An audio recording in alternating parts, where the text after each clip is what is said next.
This is Due by Friday, a weekly challenge podcast with Alex Cox and Merlin Mann. This week's challenge, figure out when you walk and when you dig.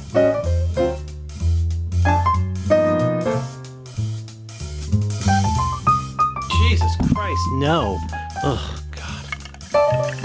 Oh, the things I put up with. Do I want an AI companion for this call? No, I don't. I don't want an AI companion. I made a large coffee. Every time. Oh, really? You get it every time? I think that was my first time. Oh, well. I don't do a lot of things. Did it hurt? No, that's not funny. Dick hurts? So did it hurt? My but cunt? Sounds, you're Hurts call it donut? a VoIP, but. VoIP? Yeah, it's your VoIP. VoIP it's Lab. a really bad VoIP Star joke. Labs. I'm sorting parts that I have printed, and that will keep my mind occupied while I'm talking to you. Oh, that boring, huh? No. You don't need to say it. It keeps what? Oh, no, I think I'm not digging. I am engaging. You're engaging with parts. Okay. I'm engaging with you. You're not really listening. You're just kind of just saying words. I'm finally a good podcaster. That's what. Oh, yeah? What do you think changed? So See, this sorting parts I'm not thing, listening. This sorting parts I'm just thing waiting. is really good. Oh, my God. I can ask you questions while I sort my parts. What parts are you? You don't care. Sorting. You literally Yes, I don't fucking do. In fact, I've Why been would you waiting care? to ask you. Yes. I've been waiting to ask you about your calipers because. Oh, shit. I just measured my wife. Title. Yeah, I don't care. No, seriously. Oh, my God. I would love to. Oh, my fucking God. Wait, do you know? Oh my did I tell you I got? God. Wait, I didn't tell you I One day got. I'm going to share tell you all of the prep I do for this show. I'm not listening. I'm waiting till you're done so I can talk. No, please. Oh, good. You got it all figured out. Let's sort my parts. I've got 3 piles. There's 3 kinds of parts, and then I need to assemble them. 1, 2, 3, 4, 5, 6, 7, 8, 9, 10. 10 and 10. I measured my wife this morning. And did you know that, I had a meal with Movies with Mikey one time? Oh, no, I didn't. Yeah, he was really nice. He was super nice. Yeah. I like his channel. I think Syracuse has said this, and this sounds like faint praise, but I think both of us mean it as big praise, at least for me, is like I don't always 100% agree with everything he says. Not that you need to, but I like what he says, and I like how he says it. I think he's really good at that. But do you know what I'm talking about? Movies with my. You know what I'm talking about? Yes. I'm talking about Movies with Mikey. He is my acquaintance. I also do not often agree with him, which is you. You don't often agree with him. I didn't say that. I am saying I that. said I don't always agree with him. I am saying I often do not agree with him. Oh, cool. But I almost always enjoy his videos. And is this a humble brag? And always enjoy his IRL He's not here. company. Just you're flexing on him. I'm using the opportunity to try and raise him up. And you're talking about what piece of shit Mikey is. He had a lot of health problems. Yeah, Did can't relate. you know that I have a few sets of calipers, and I have been dissatisfied with all but one of them. And then I got a new set of calipers that weren't that much more costly last week, and they've changed the game. Had you known that? No. That I got a game-changing set, and I also sent Max what is called cosplay calipers. What? Okay. What's the game changer? What changed the game of the caliping? I'll tell you about it, but my goodness. So you claim to read. Are you aware about the sequence of events that goes into a story? Are you aware of the parts? You don't just say facts. If you just say facts, I mean, I don't know. I mean, you sound like somebody on the internet. Facts are useless without context.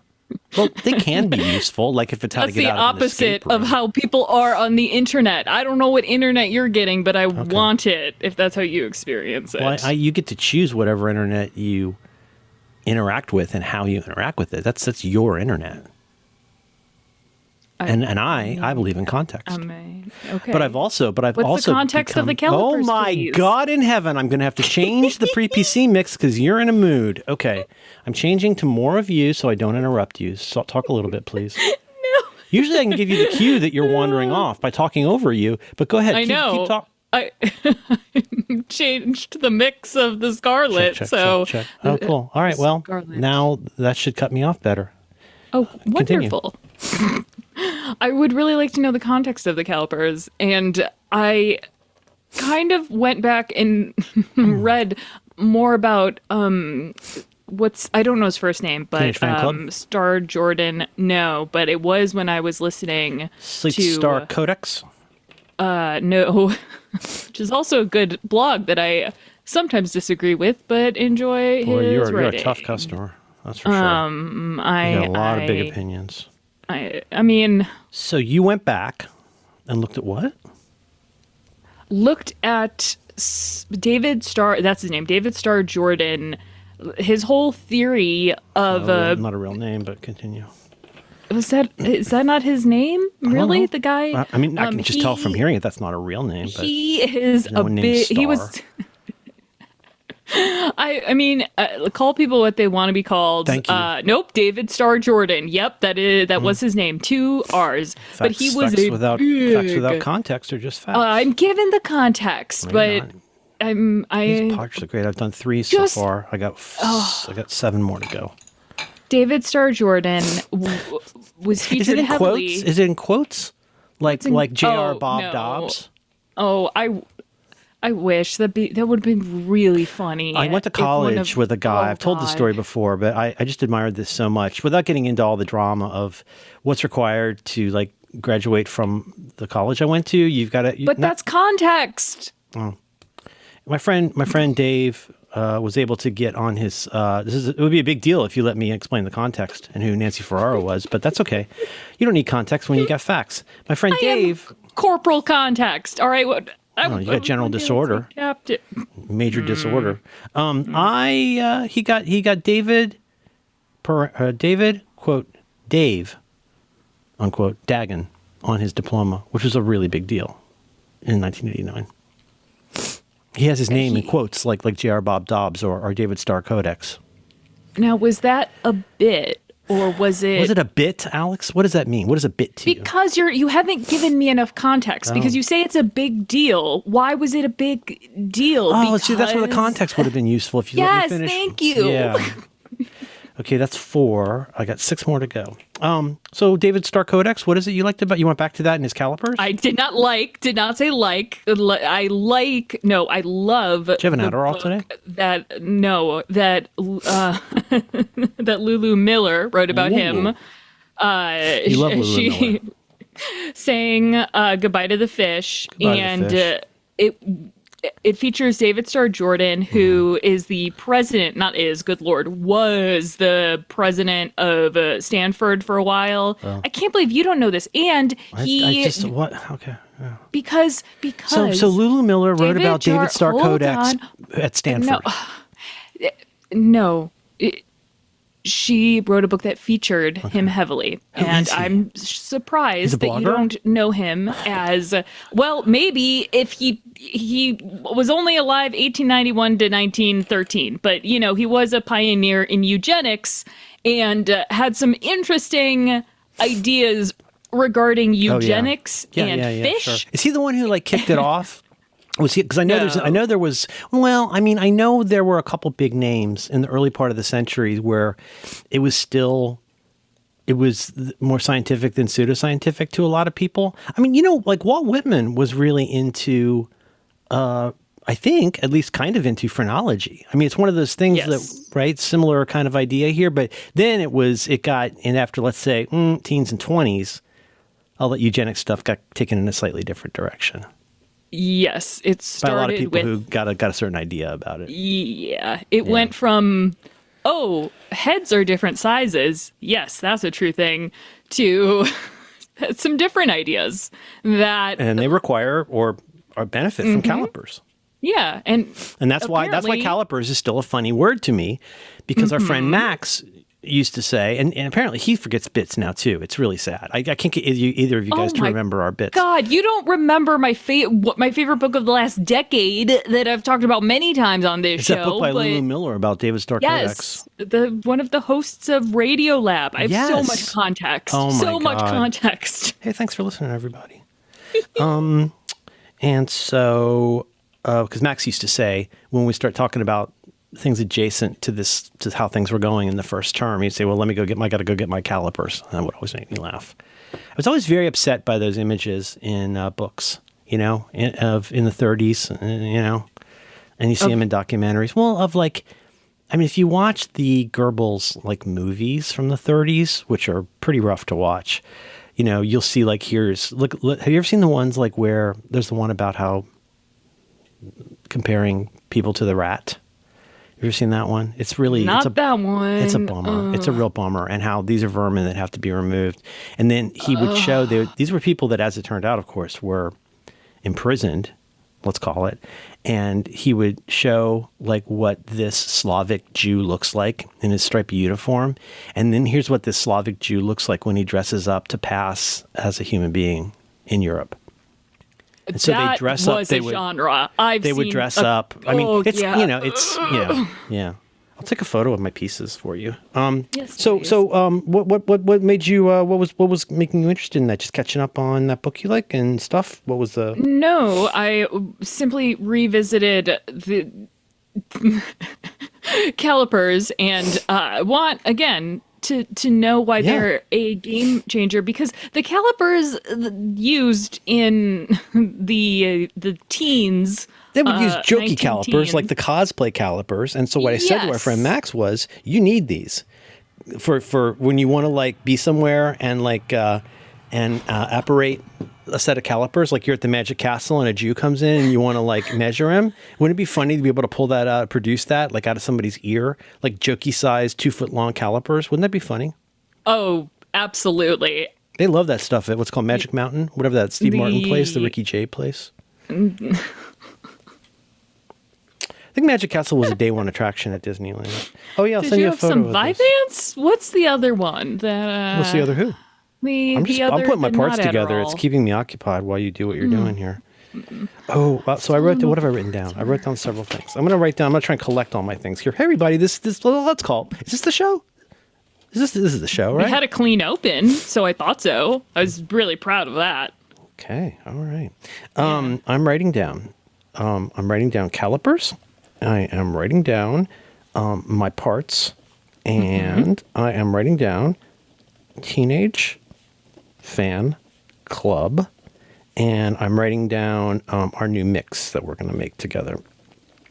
And I had some other tech things I wrote down too. I typed them in a file.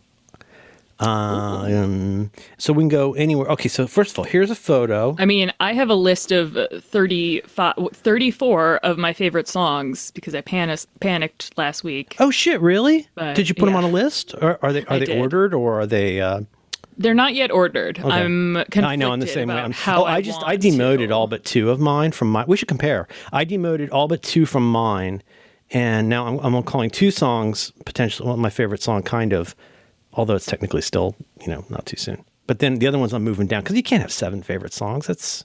You can, but I Oh, did I? I completely disagree. I think you can have. Well, I do have different favorite songs. Publicly, you can't say that because then people go, then that's not really your favorite. But they don't understand context. And I say I don't care. Exactly. And I'm like, listen, context I'm is everything. Context. Yes. And part of this context is there's probably at least one song a year that heavily influenced you. So you should have that's Dry TV this year. I don't know if Dry TV will end up being one of my favorite songs of all time. Cindy's. That song. Yes. That's the good one. Just because that's one where this year that popped up. Last year it was, and you say, so again, now you say to somebody my favorite song this year is Try TV by the Cindy's, which is, with context, I could say, well, what I mean is that's a song that came out of nowhere to me, whether it's new or not, it grabbed me. As it happens, it was extremely new when I heard it. Whereas last year, it was that song Horseshoe Crabs by that band I like with the girl who sings. She's throwing Horseshoe Crabs at the Sun, which is a song from 2015. But I was just obsessed with it last year. And then sometimes I just get obsessed with an Eagles song. I think that's why you should be able to have at least 50 favorite songs because, Horseshoe Crabs is by the band Hop Along. Hop Along. I'm going to put that on my contenders list. Hop so This is a good long. episode. You know what? It's a better episode than last week, which is not saying very much. The worst. Yeah. It was a really good bad episode, but it was our worst episode. The worst. I'm putting on the list maps because I have some questions. They don't love you like I love you. See, that is a song. Probably I've watched that video. high. I've watched that video. I've listened to the song a lot, but I've watched that video hundreds of times. It's like there's certain. I've realized that in the algo, YouTube really, really knows me. And sometimes when I start watching a certain kind of old music video or song or whatever, like within one or two songs, there are two songs that it will always play, and it always makes me happy. One of them is Maps by the Yeah Yeah Yeahs, and the other one is Dunka Dunka Dunka Turn It On Again by Genesis. And I'm always like, YouTube, you so smart. I always want to hear Turn It On Again. This is All he wants is a why, TV show, that and the radio. God, this is He's why known the you whole for so Spotify. very long. You're feeling like a friend. It's in a crazy time signature. It's in like 13/8 time. I got the good YouTube. A kind listener gifted is this another the one? good YouTube. Okay. And How much is it? I like to thank It's like people for 20 how much is context. it? No, it's nice. How much is it? Like $25 fucking dollars. It's Per month. insane. Yeah, that's a lot. That would be is- that's probably not worth the money to that many people. It would be worth it at $50 a month for me. Oh my God! I also got to talk about Tubi. Holy shit! Well, I was going to say you could use that $25 to support Tubi's completely five changed. of your favorite Tubi has completely people on upended YouTube. my idea of what I need to subscribe to.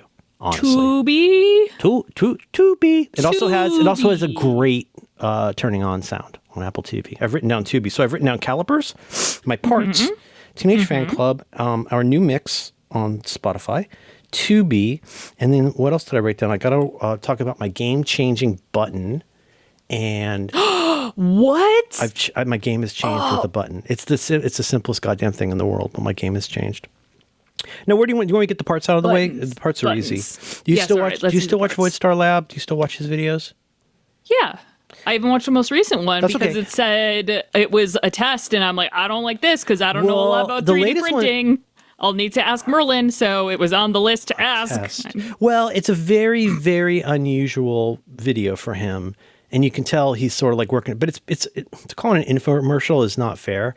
What's interesting though. It's a video that was entirely sponsored by this one company that makes filament, and he's very clear about this several times, et cetera, and makes good jokes about it. But then what's interesting is he's using one of their S tier very cool filaments to basically, he does a quiz, a test, if you like, see if you can figure out why this print failed in the way it did. And it's really well done. It's as in like, okay, you might have guessed because you go, oh, well, that's, but all these crazy reasons that certain filaments like PCTG can go wrong, even though it's a fucking amazing filament if you got the right environment for it. Is there a TPU section? I want to learn about all the TPs. TPU is its own world. And Exactly. Because the problem is are you on the mono price? What are you using? I'm not using anything. I am not. That's still in your car. That's in your trunk in the garage of your other car. Is that right? I only have one car, and that doesn't work. But it is. Then why do you have it? You should get rid of it. I don't want to talk about money. Yeah, what? No, I'm not talking about money because who gets rid of a car if occasionally like one? I mean, if I wanted to fix it, I suppose. I used to sell my car every time the ashtrays got full. The ashtray scuffled. Continue. We need to. I'm gonna. You know what? I'm officially changing gears. I'm officially gonna go down to second gear, and I'm gonna let you run this. I loved the monoprice printer. It just kind of pooped out. Super limited. It's in the, you know how like internet years aren't like regular years. Like a lot can happen. A lot has happened since that printer came out, and it's not inexpensive to get the kind of printer setup I've got, but it's a really different world than the monoprice. Like monoprice, man, like it comes with fucking ABS. Like if you can avoid it, you should not be printing ABS. At least that's got the closed chamber, but I'm not even a weirdo. I'm not a weirdo about about this like some people are about ABS, but even Zach says this, like, be careful with ABS because it makes a stank and it's not good for you. What's the context of ABS? ABS is a really popular in manufacturing.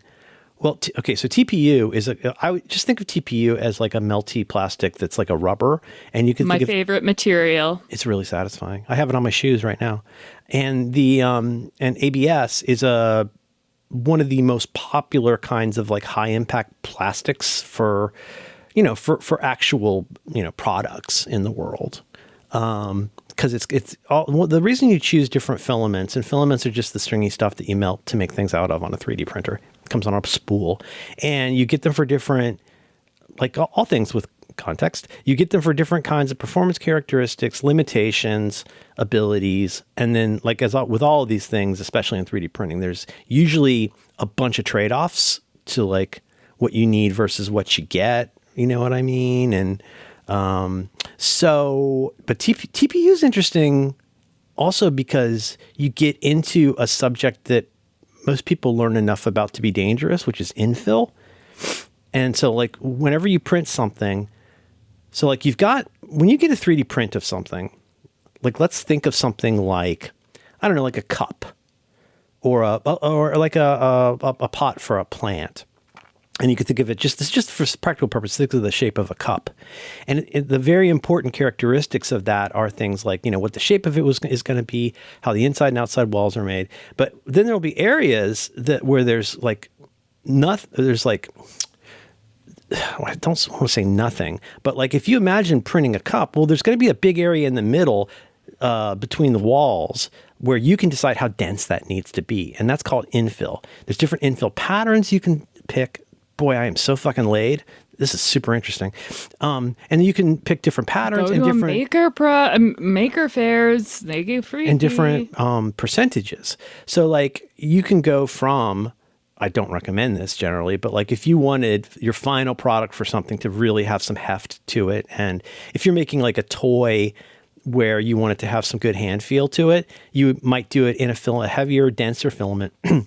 And you might do it at a higher infill rate. But most people use a way too high infill percentage for what they do. And it ends up adding a lot of time and taking a lot of unnecessary amounts of filament. But with TPU, it also matters because you can change the sponginess of something by how thick the walls are. How thick is wall, as they say on Peep Show? Like, what are your top and bottom layers going to be like? How many do you want? Do you want to go nuts and just have like, do you want to try and get by with 2 top layers? Well, I wouldn't. You could do 6 top layers, which might be too much depending on, do you need to sand it and stuff like that. And the side walls, you pick all of that stuff. And, the week 1 stuff is, wow, this takes a really long time to print and used like half of my spool. But then, like I said, you follow what I'm saying though with TPU? So you think about something that's rubbery, spongy. And the 2 of the main characteristics of that from a 3D printing standpoint are the number of walls and the amount of infill. So like, my doorstop, I printed pretty spongy with not particularly thick walls and a pretty spongy amount. Because if you use too much infill with TPU, it loses a little bit of its high-level rubberiness. Mm-hmm. And then it's too rigid. I would say it doesn't feel like TPU, and then you kind of lose the benefits, and it makes you sad. And you don't want to be sad. What makes bad. No, I wouldn't want to be sad. And so I'd be happy to talk about these pieces. Come from something that Zach mentioned in that video. And since none of you will watch it, I'll spoil one of the tests, which is why did this? All of his questions are really good because a lot of times it's like if you're the self-perceived smart guy, you always say shit like, oh, you didn't dry your filament enough and that's why you've got bubbles. Or that's why it's sizzling when it comes out. It seems to be sizzling when it comes out of the nozzle, or there's all that kind of stuff. Oh, here's your problem. Your problem is bad layer adhesion. You didn't do enough fill between the sides, all these things. And in each one of these instances, it's something near the opposite of what you'd expect. So like there's one kind of filament where usually your filament's like too wet, but like if you don't wrap your filament up tight enough, anyways. So these are clips I sent you that Zach recommends, and I printed them out in one of my favorite filaments. I don't know if you can tell how pretty these are. These are PAHT-CF.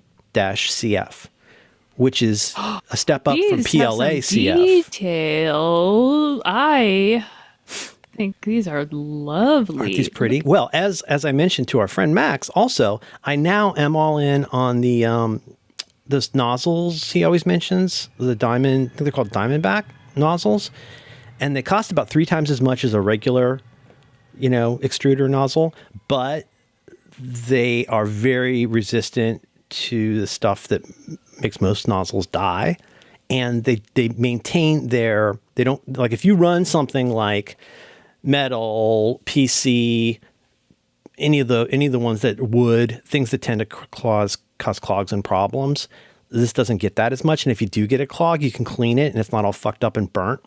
So I've been having very beautiful prints with very minimal amounts of extra effort, and that's been making me happy. So I printed out 10 of these, and I was just assembling them while I talked to you. I am going to watch this video, but if you're going have you seen the tiers, like the ones I'd recommend, even if you're not. Obviously, a very funny one, whether or not you're interested in 3D printing. Because first of all, this guy, people are going to watch it and they're going, why does he have the thing on his face? And I go, okay, well. And then you watch the video about why he has the thing on his face. About why he has the thing on his face. And it's really, really funny. But again. He's not offended. Well, I got yelled at the other day a little bit by somebody. This I'm not calling anybody out here, but I identified the actress Jessie Buckley as a secret Brit. And that person said, she's Irish. And I said, I do know that she's Irish. But if I have to keep explaining the concept of what a secret Brit is each time I mention secret Brits, it's not actually that fun. And I know it's annoying. I went through this with Kelsey because there's a lot of Australians on the secret Brit list. And that's part of the reason they're on the secret Brit list. It's because a lot of secret Brits are not even British. And that's how they get you. And then you got fake secret Brits who are really starting to grind my gears. See, I was going to say there might be people who would yell at us because, like, Merlin, why aren't you giving the context? And you probably, but that's the thing, you can find the context. Well, for the context is out there, but nobody sees anything anymore. Exactly. Nobody knows, Thank you. like, or like today, I was posting about an album from 1989 that I like a lot, and I avoided the kinds of things that I used to worry about, of like feeling like I need to explain everything. And like, if I accept it as an article of faith that a lot of the posting I do is for me and because I enjoy writing, then I oughtn't upset myself with what people understandably don't get or misunderstand, because maybe not everything's for you, and I can't make everything for everybody. And, if you don't understand the joke, it probably wasn't for you. That's my thought. So these clips, they are a really good kind of new clip that do something different than the regular kind of clips do. And aren't they pretty? Isn't that a pretty? I don't know the difference between the regular. Are those clips? I am happy to. This is very, very boring stuff, but I'm more than happy to talk about it because I have nowhere else to discuss it, and I love you. Listen, ordinarily, when listen, when you get a roll of filament, you print some, and then you take it out. And to store it somewhere that's not in your AMS or your printer, I keep them in these 1 liter cereal boxes with, desiccant in them. But there's a loose end now of your filament. So think about a spool of thread. When you get a spool of thread, at least in my day, it always had a little teeny notch in it. So you could take the end of the thread and put it in there, and that way it wouldn't get, because why do you care? Well, first of all, at best, it's difficult to find the end, which sucks. But at worst, it can get tangled up. And because of the semi-rigidity of filament, it's not unusual at all for it to not be held fast, which consequently makes the previous loops around the spool become loose. And then guess what? Without you realizing it now, the end of your filament could be underneath other layers of filament. And now you broke your whole roll, because how are you ever going to figure out where the end of the roll was supposed to be?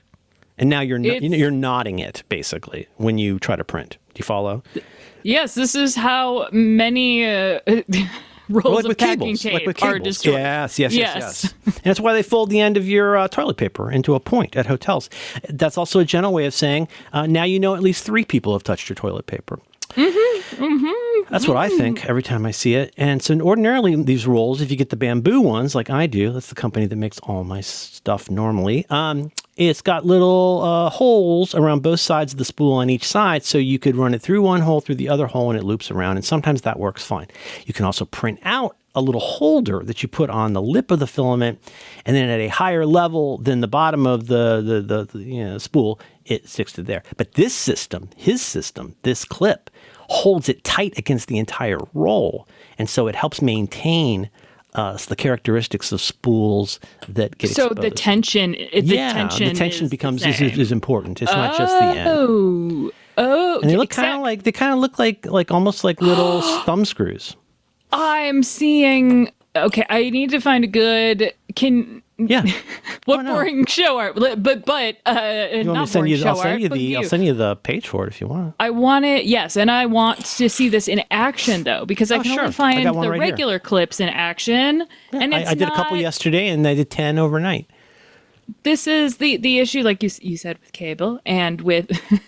I'm dropping in and out of it. I would love to talk to you about cable management. I don't think have we ever talked about cable management? Because that might be one of, you know how like I am with my apparatus and I can't, or my dick, and I can't really talk about it. I would love to hear what you know about cable management that I could learn from. So I'm writing that under 2B. I'm writing cable management. This is, you mentioned our friend, former co-host Max. This is something that we, people are like, you had a toxic relationship. And I'm like, you know what we had a toxic relationship about? Cable management. Because there was a lot of irony to Max in the thing where he thought the gorillas were coming into the studio and tearing out his nice HDMI cables and ripping out the headphones. And but more importantly, there is a reason that you fold or roll XL cables in a certain way, and there's a difference between analog and digital cables. It's not because you're a pretentious engineer; it's so they don't break. And my favorite thing I ever learned from Lifehacker was a good way to do your Apple iPod style corded, headphones. There's a way that I still would do that for small, thin cables. And then you get into stuff like, well, what do you do with your like USB style cables, or like skinny Cat 6A? But then when you start getting up to like, if you get like a recent HDMI cable, it's like a fucking rope. Like, what do you do with that? And you don't want to break all of the expensiveness of your, because, like Thunderbolt cables have a lot of technology in them. I understand. They're little computers. Is that true? Fucks me up, and it's man. all at the end, right? There's a lot I'm of not smarts. sure. I don't know. I wish I knew more. Did you see the anecdotes on Gruber's site? No. Absolutely unsurprising anecdotes, but I think these are still things. Well, no, like we in the community talk about how confusing it is to everybody what USB means nowadays. All from like the basic chaos of the 50% chance you get in a USB-A, right? But especially down to like, okay, well, will this perform as Thunderbolt 3, 4, 5? What is the overflow with USB-C? They fit in the same port. That's an interesting but crazy decision. And his anecdote was people whose Macs stopped working because they couldn't retain a charge. And in 2 of the cases he cited, and I have seen this, it was because people were using a USB-A with an old school 5-watt dongus. Oh boy. Now, me and you or whoever, let's pause there for a minute. I was about to defend. Okay, go on. Well, no, go on. Okay, Give me but the you context. say like, oh, silly person who doesn't keep up with this stuff. Those are the ones that came free with your iPhone 10, 15 years ago. And you've got a lot of them. You should probably get rid of them. I mean, save some because they're useful for lots of basic USB-A stuff. But like, when's the last time you looked at an Apple dongus to see how many watts it was? When's the last time you did that? I have done it a lot.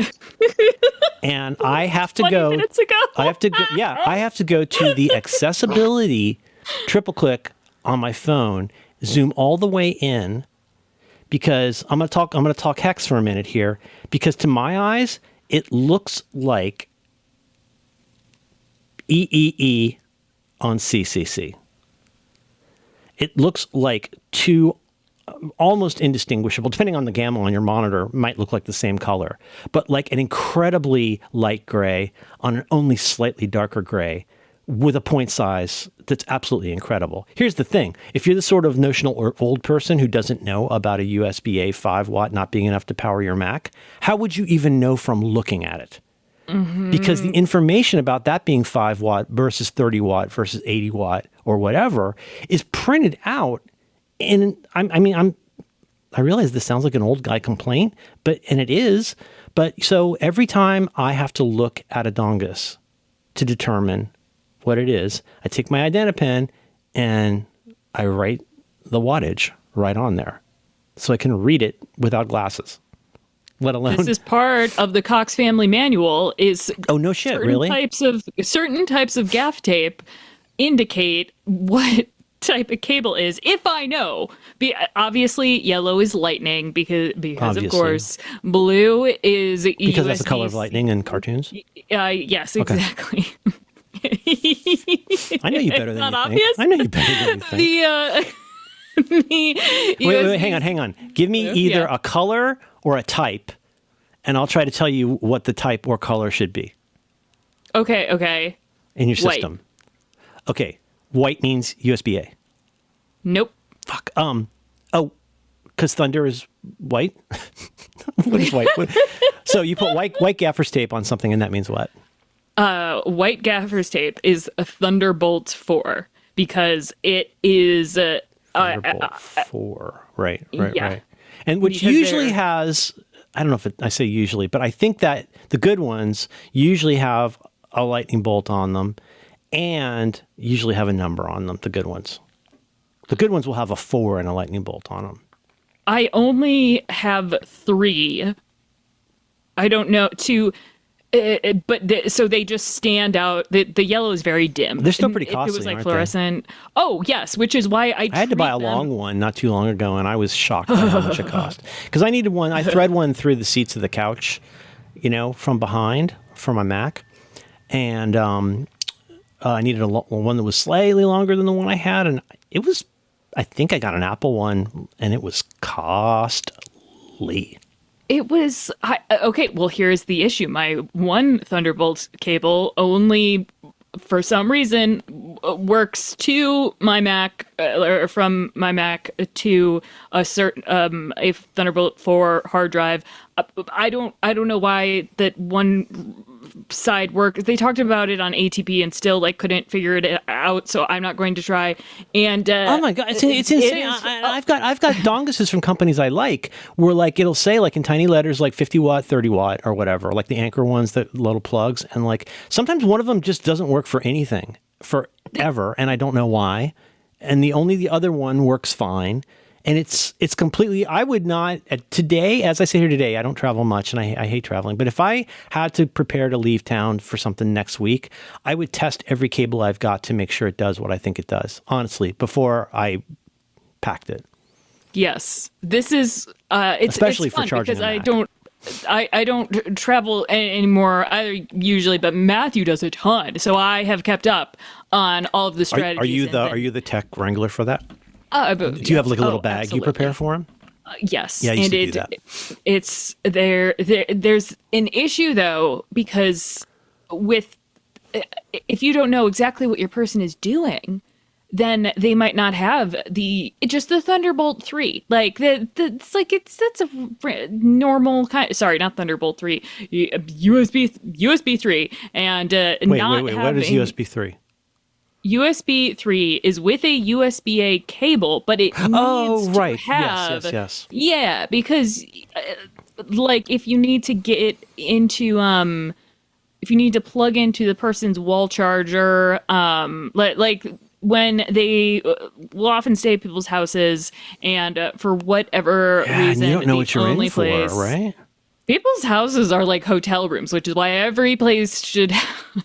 I know it's a bit, but really documentation. It's documentation. Just one sheet, and not just how well to clean it, how well to clean the Airbnb and where the trash goes and don't go in the closet, but no, write it up.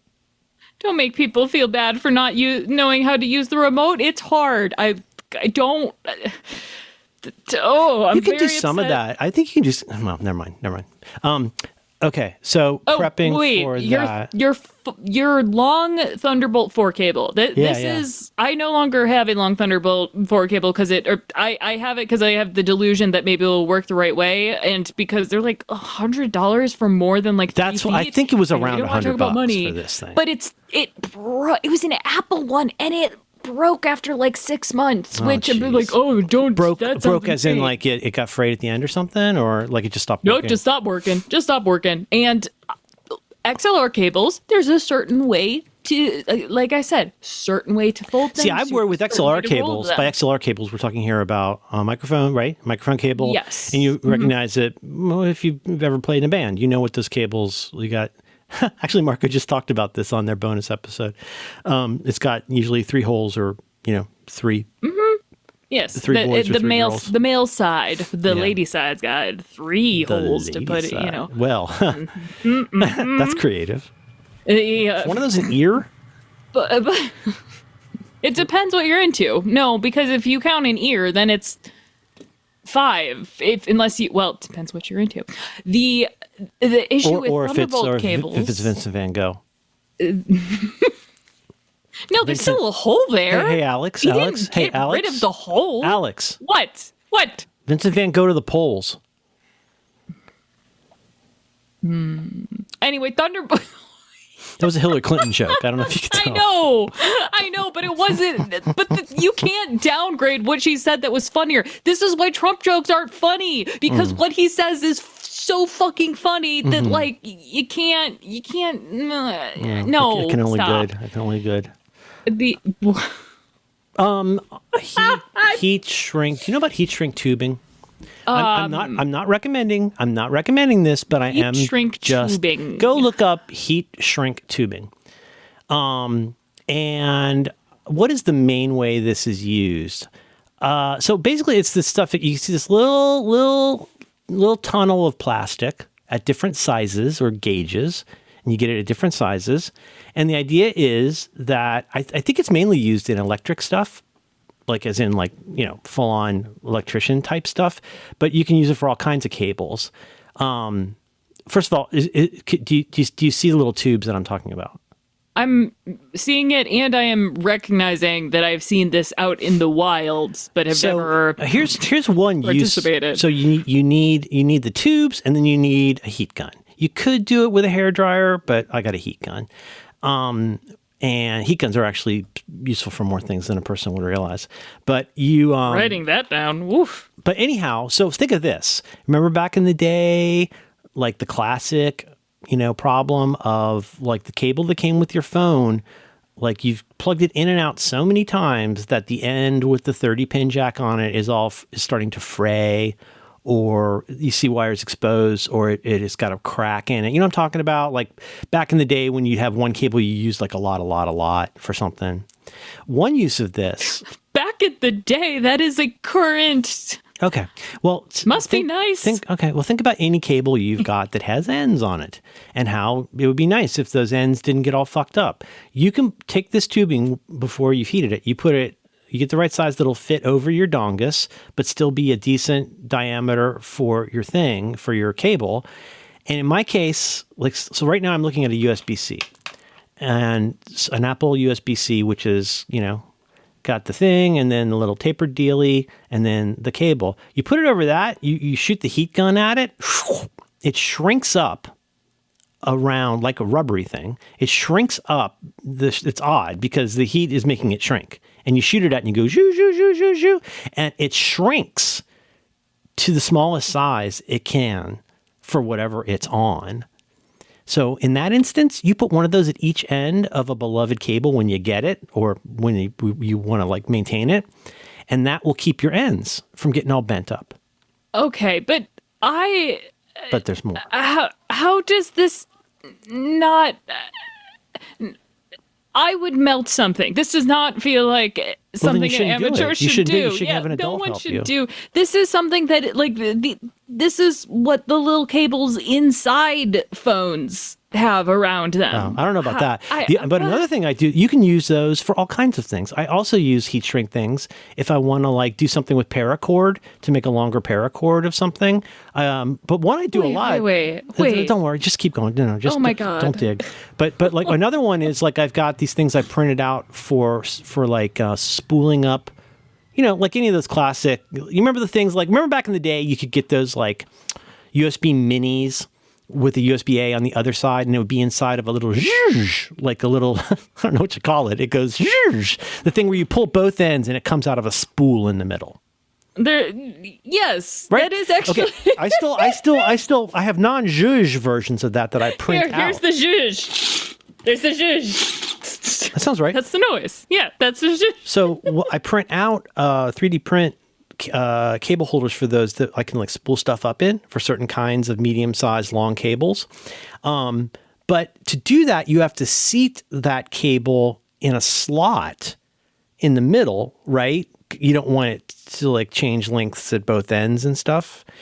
But also you're putting a huge kink in it because it's this little curvy thing that holds it in place. So guess what? If there's one of those cables, I put a heat shrink tube over the middle of it and do that. And now are there it's any less likely to break. Precautions? And I don't mean I safety don't know, Alex. precautions. I'm not a shop teacher. But I'm just your friend.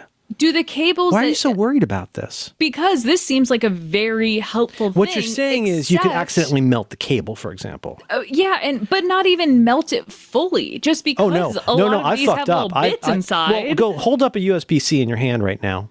Right? All right. And like, you know what I'm talking about? You got the silver part, you got the white part, you got the taper part, you got the cable part. Mm-hmm. I've melted the plastic part. I've melted parts of the by doing it too long. You don't need to do it that long, I've learned. But, and now here's why am I telling you this? Because you know what's neat? If you ever did get into this, you can buy them in different colors. So, like you could, things. like yellow. Well, yeah, but they're usually black. But you could buy yellow ones and white ones and red ones and blue ones. And if you put those on the ends of your things, you would not only make them stronger, but you would add a color-coded thing that's not just gaffer's tape. Because the gaffer's tape frays, and then people are like, "That's really ugly," and I'm like, "I don't care. It's late at night. I just want to know where the lightning cable is to go into the iPad." Mm-hmm. I have a lot of problems. No, I mean, I can't fix them all.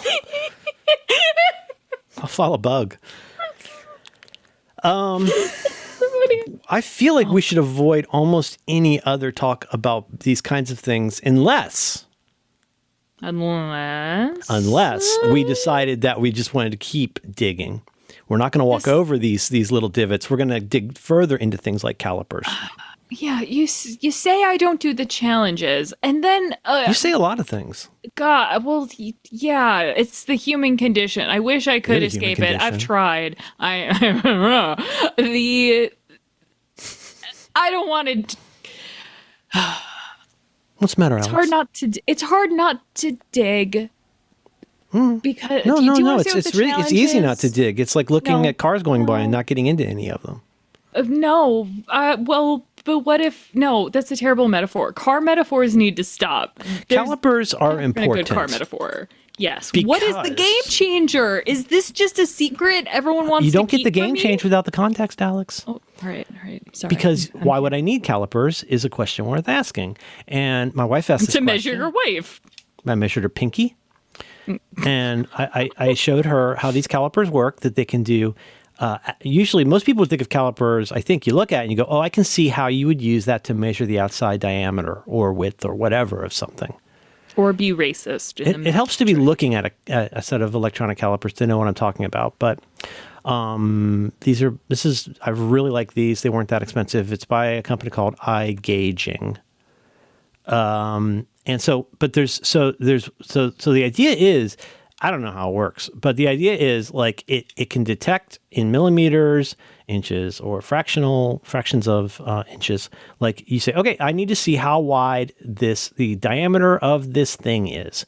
Or there's the other ones on top that look the same, but they're in reverse. That's if you want to measure the inside of something. I'll send you mine so you can see. And then what is not self-evident is, why does that little tail thing come out of the side when you open it? What's that weird when you open it? Like, why does that stick come out of the other side? Well, that's so that you can measure the depth of something. But wait, are you saying these calipers, though? Because pretty much all electronic calipers do what I'm describing. It's just that there's a reason these are a game changer, and it's for a reason I'm happy to share. Here they are. Okay, here's the issue I've had, because it's not that it's self-evident, but the electronic calipers I've used, you can use depth, but it will not successfully measure the inside of something. Like, you gotta do a reversey. You need to do math. Okay, so did you get the link? Fun. Opening. Hello. And if you remember, could you put this in notes, please, so we can refer to it? Fancy pantsy. Look at this. Well, I mean, it's $50, but I've bought a bunch of these that are like fancy doesn't mean expensive. Okay.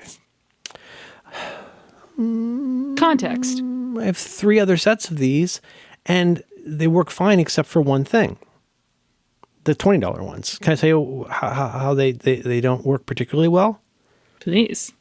The $20 ones, they don't measure very accurately. Mm-hmm. Because I think one way to think of it is it's having trouble remembering what 0 is. So if you measure something and you're like, I don't know about that, and then you put it back to its sort of home position and it says anything but 0, something's not right. Like, it's losing something when you're measuring stuff. This one that I got for $47.99, bought on, my wife and Matt Howie's birthday, October 10th. These will let you measure things, and it actually gets it pretty accurate. And it remembers what its 0 is. But it also has another neat feature that I haven't had a use for yet that's really cool, which is absolute versus, sort of true 0 versus absolute, or versus like contextual 0. So like, if you're any position you're in, like let's say you've started measuring something, you can reset your 0 to whatever that is. And now you can do stuff like subtracting amounts of stuff from it. And isn't that clever? It's also got a USB connector, but I don't have the right dongles for it. You can use this to like connect to a spreadsheet and like enter values as you go. $47. It's got. Now, are you asking yourself, why does Merlin need calipers? Because that really is a big question here. Why would Merlin need calipers? Is he measuring Jews? Mm-hmm. I use it mostly for 3D printing stuff. So, like, if I want to make something, or I want to change something, and as long as we're here, by the way, the Bird Buddy is back up. I stopped doing the Bird Buddy for a couple weeks because I was worried about Don't worry, I noticed and didn't want to ask. You saw the Junkos. The Junkos are back. I hadn't said anything to you and Kelsey. I was afraid you'd think I was self-harming or something. No, I saw one rat, and I thought, I don't want to get rats. Our neighbors would hate that.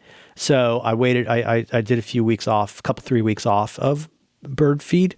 So, but like in that case, I was trying to make something for my bird feeder. It doesn't really matter, but like it's a pretty complicated thing to make, because and when you fill the bird feeder, you fill it from the back and the top, and then it all goes down into the part where the feed goes, like where the birds get to it. But that means there's this little, obviously there's a hole that lets the feed get from the chute storage area down to the bird eating area.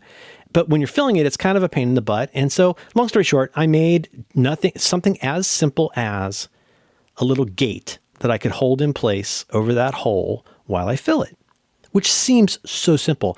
Now, honestly, I fixed this problem the first time I tried with a piece of cardboard. That's the easiest way. Because remember, when you're prototyping anything, you can always make something out of cardboard or paper. Like, I wanted to know what the size of the floor of my office freezer is, and I found out it's almost exactly 8.5 by 11. But how did I verify that? I verified that by dropping in a sheet of paper, and it fit perfectly. Right?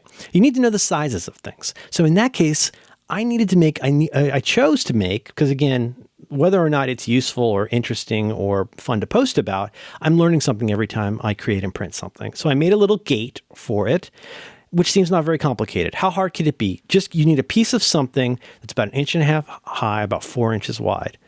Okay, so is that a rectangle? Kind of. Oh, but isn't the bottom curved? Yeah. Okay, so what's the radius on that? What's the fillet on that?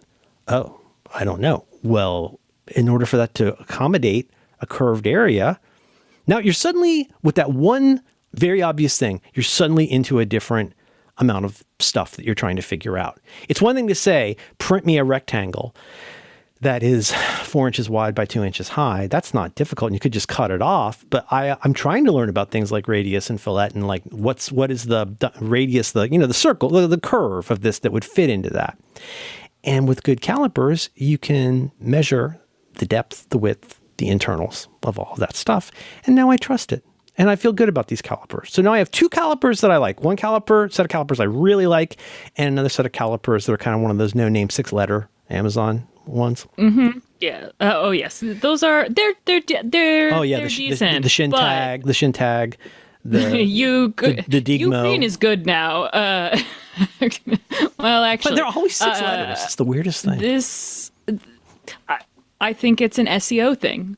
I thought it's the opposite of an SEO thing. I think it's a search engine de-optimization. I think like you're making so many generic 6-letter things, because some of it is smiling Asian teenage boy pillows. Some of it is calipers. You know what I mean? And then you go and you click that's what shows up. Not 4 letters, 6 letters. So there must be something to it. Maybe it's a language thing. Maybe. And my theory is eventually it was just, 6 letters is what our nonsense product can have as a brand name. All right, we'll do that. All right, makes sense. I could have dug, but I don't.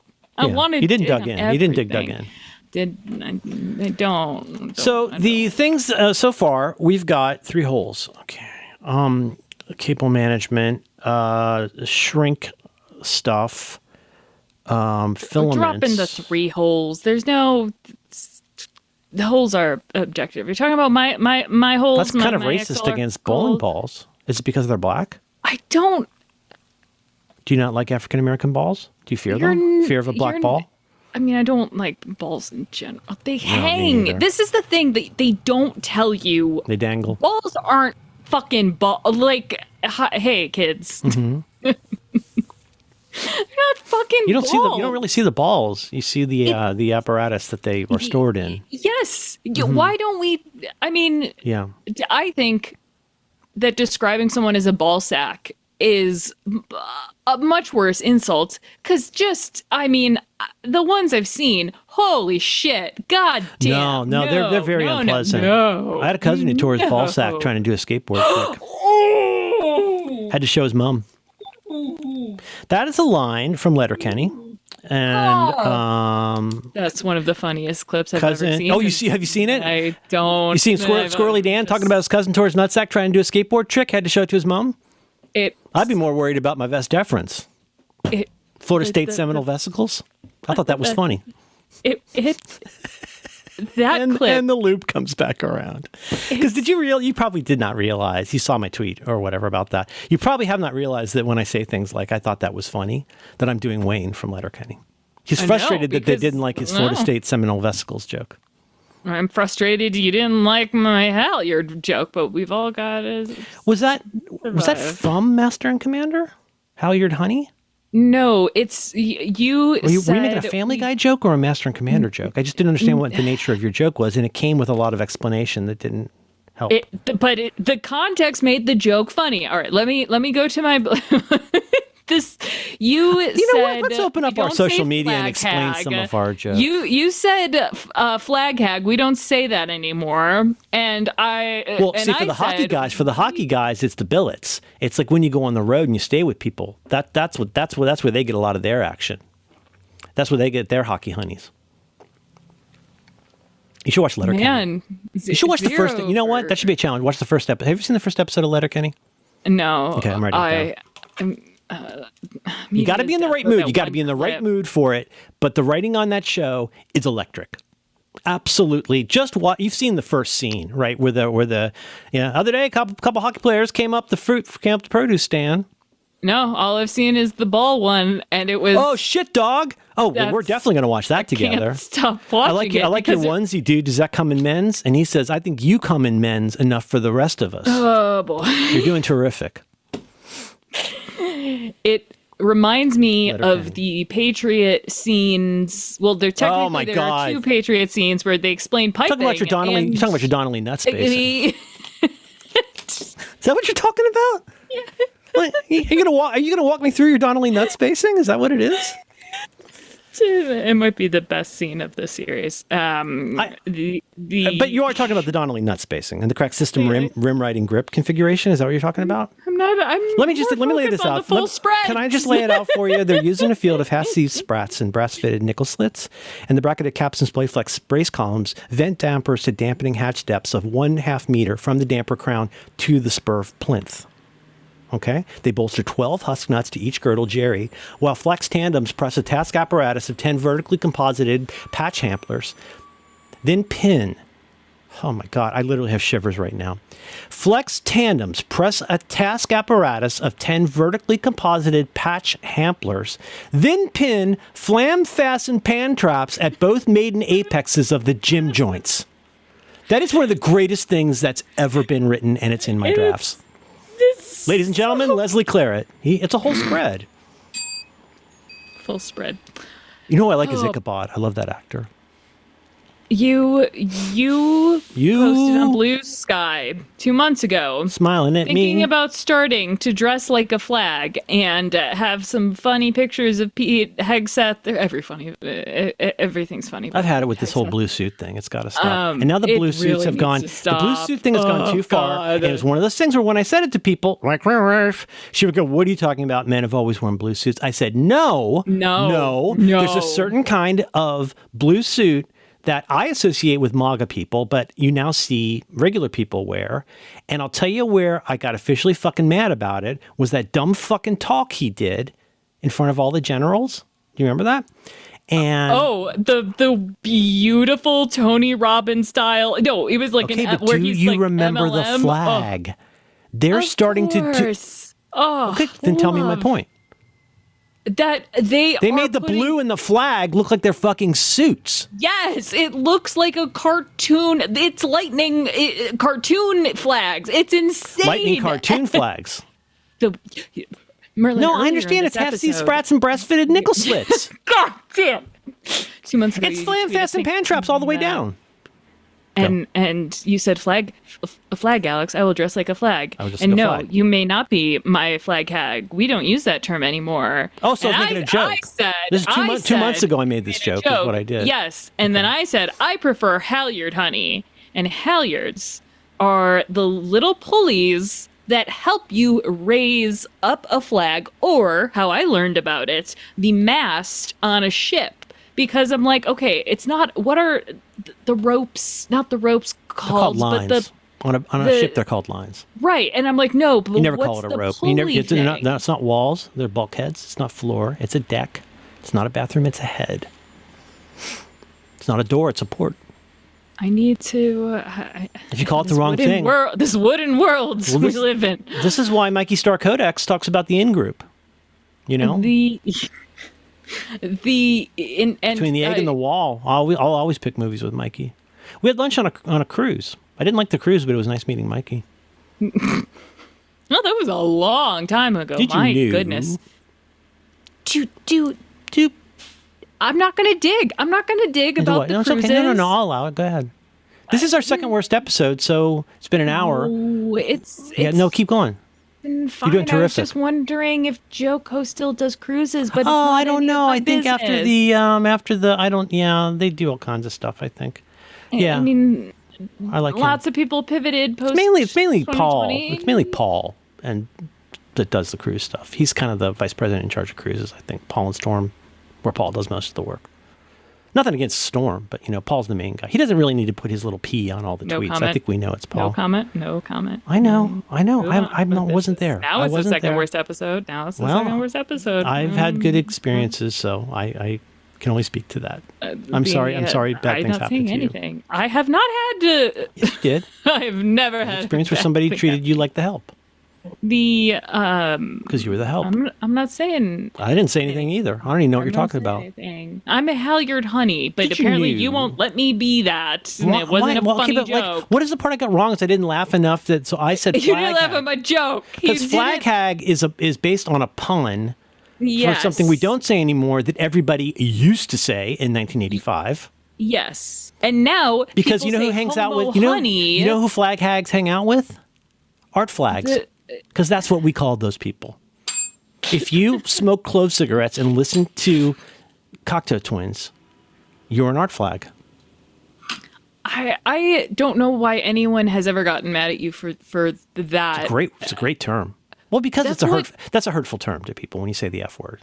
The short F word, not the long F word. I haven't said in probably a year and a half now.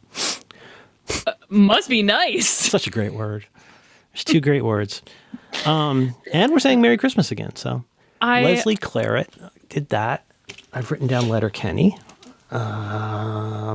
Okay. So halyard honey. And you did that because of the consonants of the H sounds, the H, as you say, sounds. I'm realizing right now you've never heard the term homo honey. So I suppose then. Well, I don't understand. When you say you're realizing that, okay. But I have not heard that term. I don't think. Yeah, I mean. And is that like a flag hag? It's somebody who hangs out. Yes. She's usually small and Jewish and wears black, and she hangs out with groups of gay men, and they drink amaretto sours, right? No, it is. Well, they did in 1985. I mean, maybe back in the day, exactly. Now it is a screwdrivers. Bop, bop, bop, bop. They're from Chicago. Boppy, bop, bop, bop, boppy, bop. Ministry changed a lot. You know, they used to do the boppy, bop, bop song, and then they did stuff like bam, bam, bam, bam, bam, bam. That song. What's that called? What's that song called? I don't even. I had a friend get a bloody nose slam dancing to that song. What's it called? Slam dancing. But no, you know that one song. What is no? It's one word. It's called dancing? It's like not Easter. It's minister. Ministry techno song. It's called Sandman. See now the Boppy Bop Bop song is technically called Halloween, or Every Day is Halloween. The Ministry song that's the one that goes boppy bop bop bop, and he goes, why can't they see that just like me? It's the same in the whole wide world. Bop bop bop bop. The one I'm thinking of is called Stigmata, and that's the one that goes bam bam bam bam. Al Jorgensen, his name is. Don't like these names. None of them. None of them.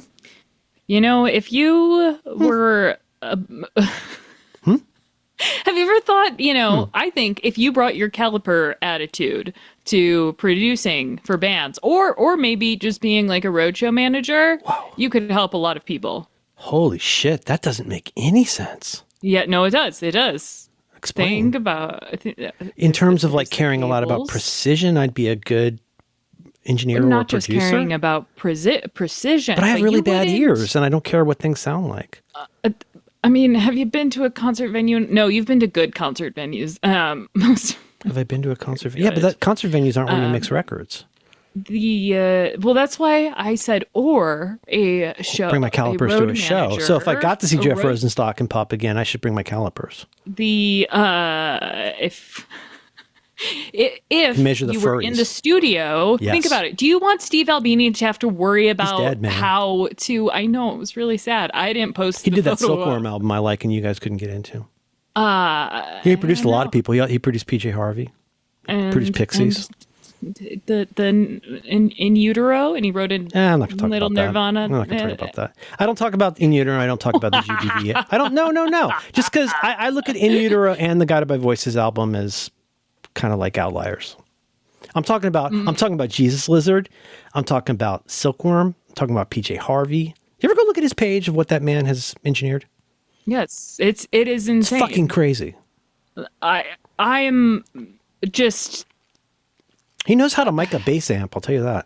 I feel this is another one where it feels ghoulish to talk about. No, it's all right. I really enjoy his work, and I think he softened up over the years.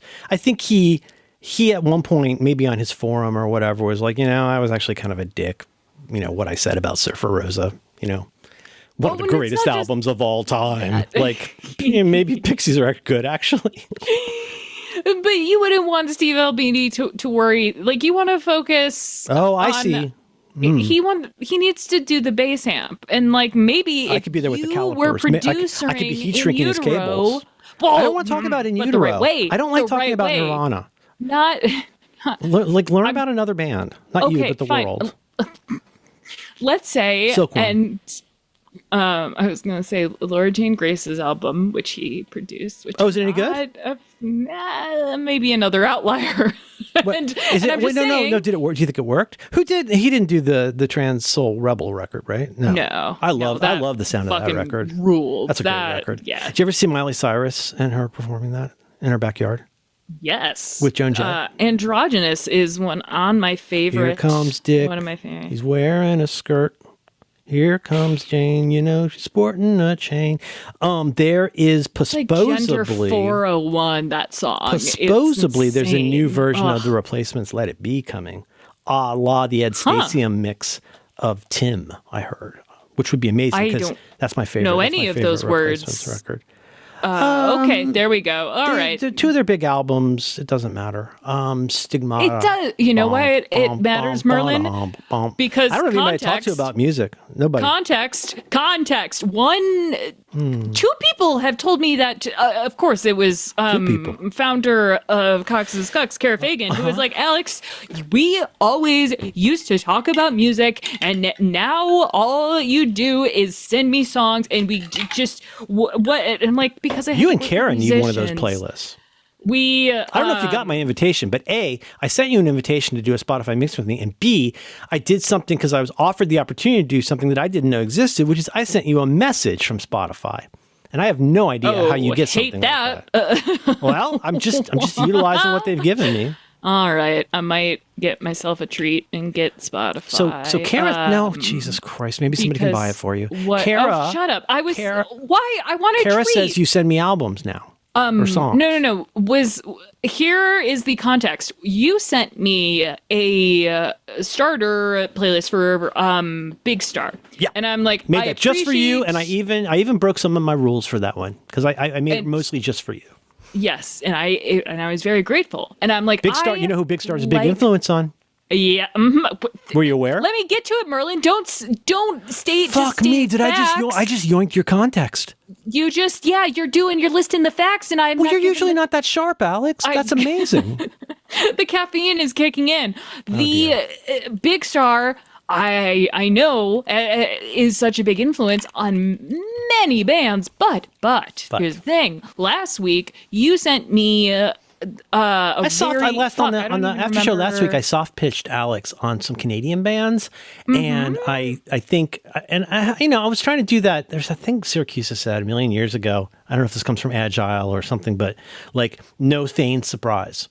Like if somebody says something that they didn't know something to you, don't go, oh, I'm so surprised you didn't know that. But I was just a little bit surprised just because Teenage Fan Club's like such a big deal for me. And I just figured you would have I don't know why you would have come across them, but I soft pitched you on some Canadian bands. I really still think you should listen to Super Friends and The Flashing Lights. But also I pitched you on Teenage Fan Club.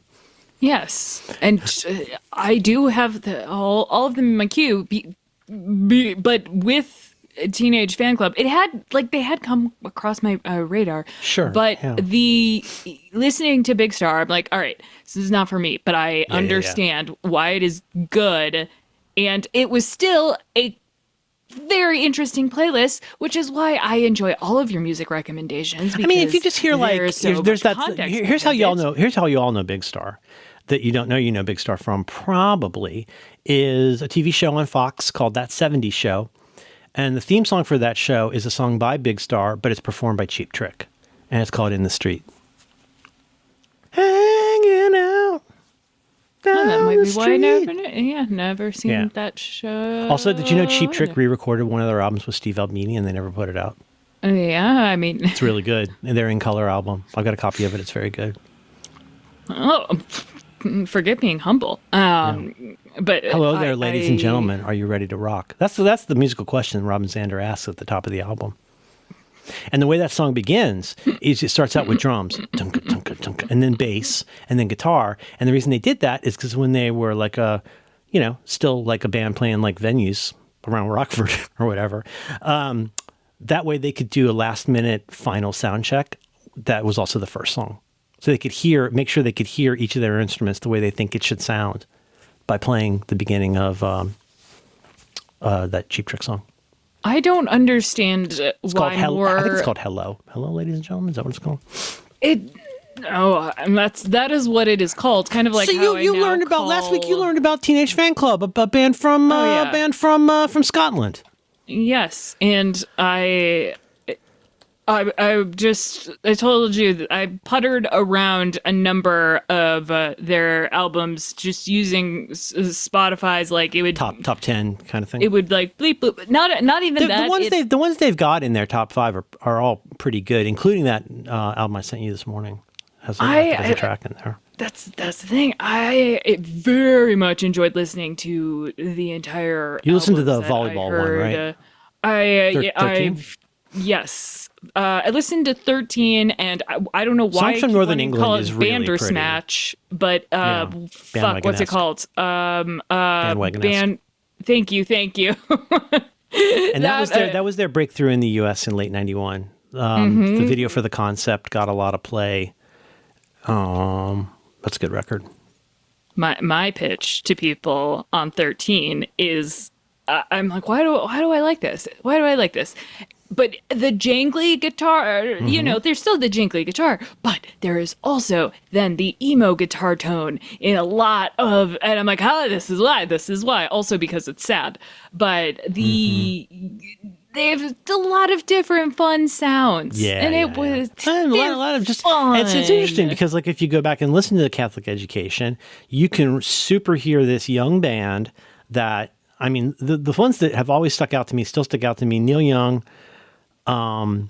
Sonic Youth, Big Star in some ways. Big Star less on the first album, but they also, they were also on Creation for a while, so they, on the first album, they lumped in is the wrong word, but they were also seen as part of I think they're definitely seen as progenitors of what became shoegaze, even though they're not a shoegaze band at all. If I heard I did hear them without any context and never would have guessed that. I mean, if I had that first album's pretty different. It's much more Neil Young. It's much more like, Russ Never Sleeps kind of Neil Young. Over? Trying. Yep. No, don't know. Sometimes I'm like, maybe I can reach in the back of my head and remember No.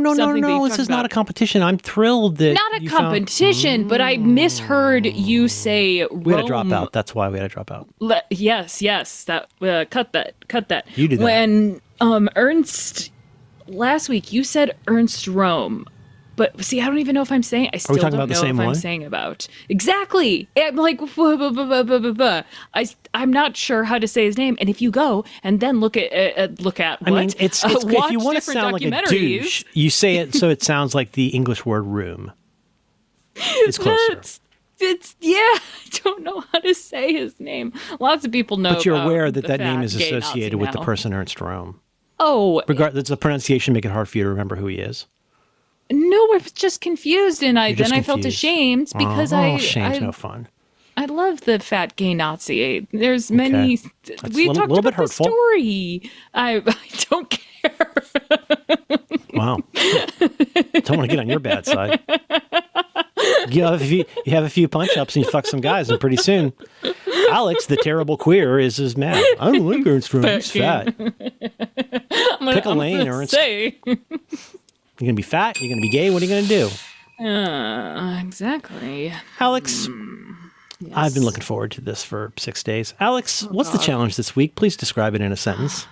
This week's challenge is to decide when to dig and when to walk. Whoa! That is not only very good, it's very good because it's what I would have said. That's very good. Yeah, I try.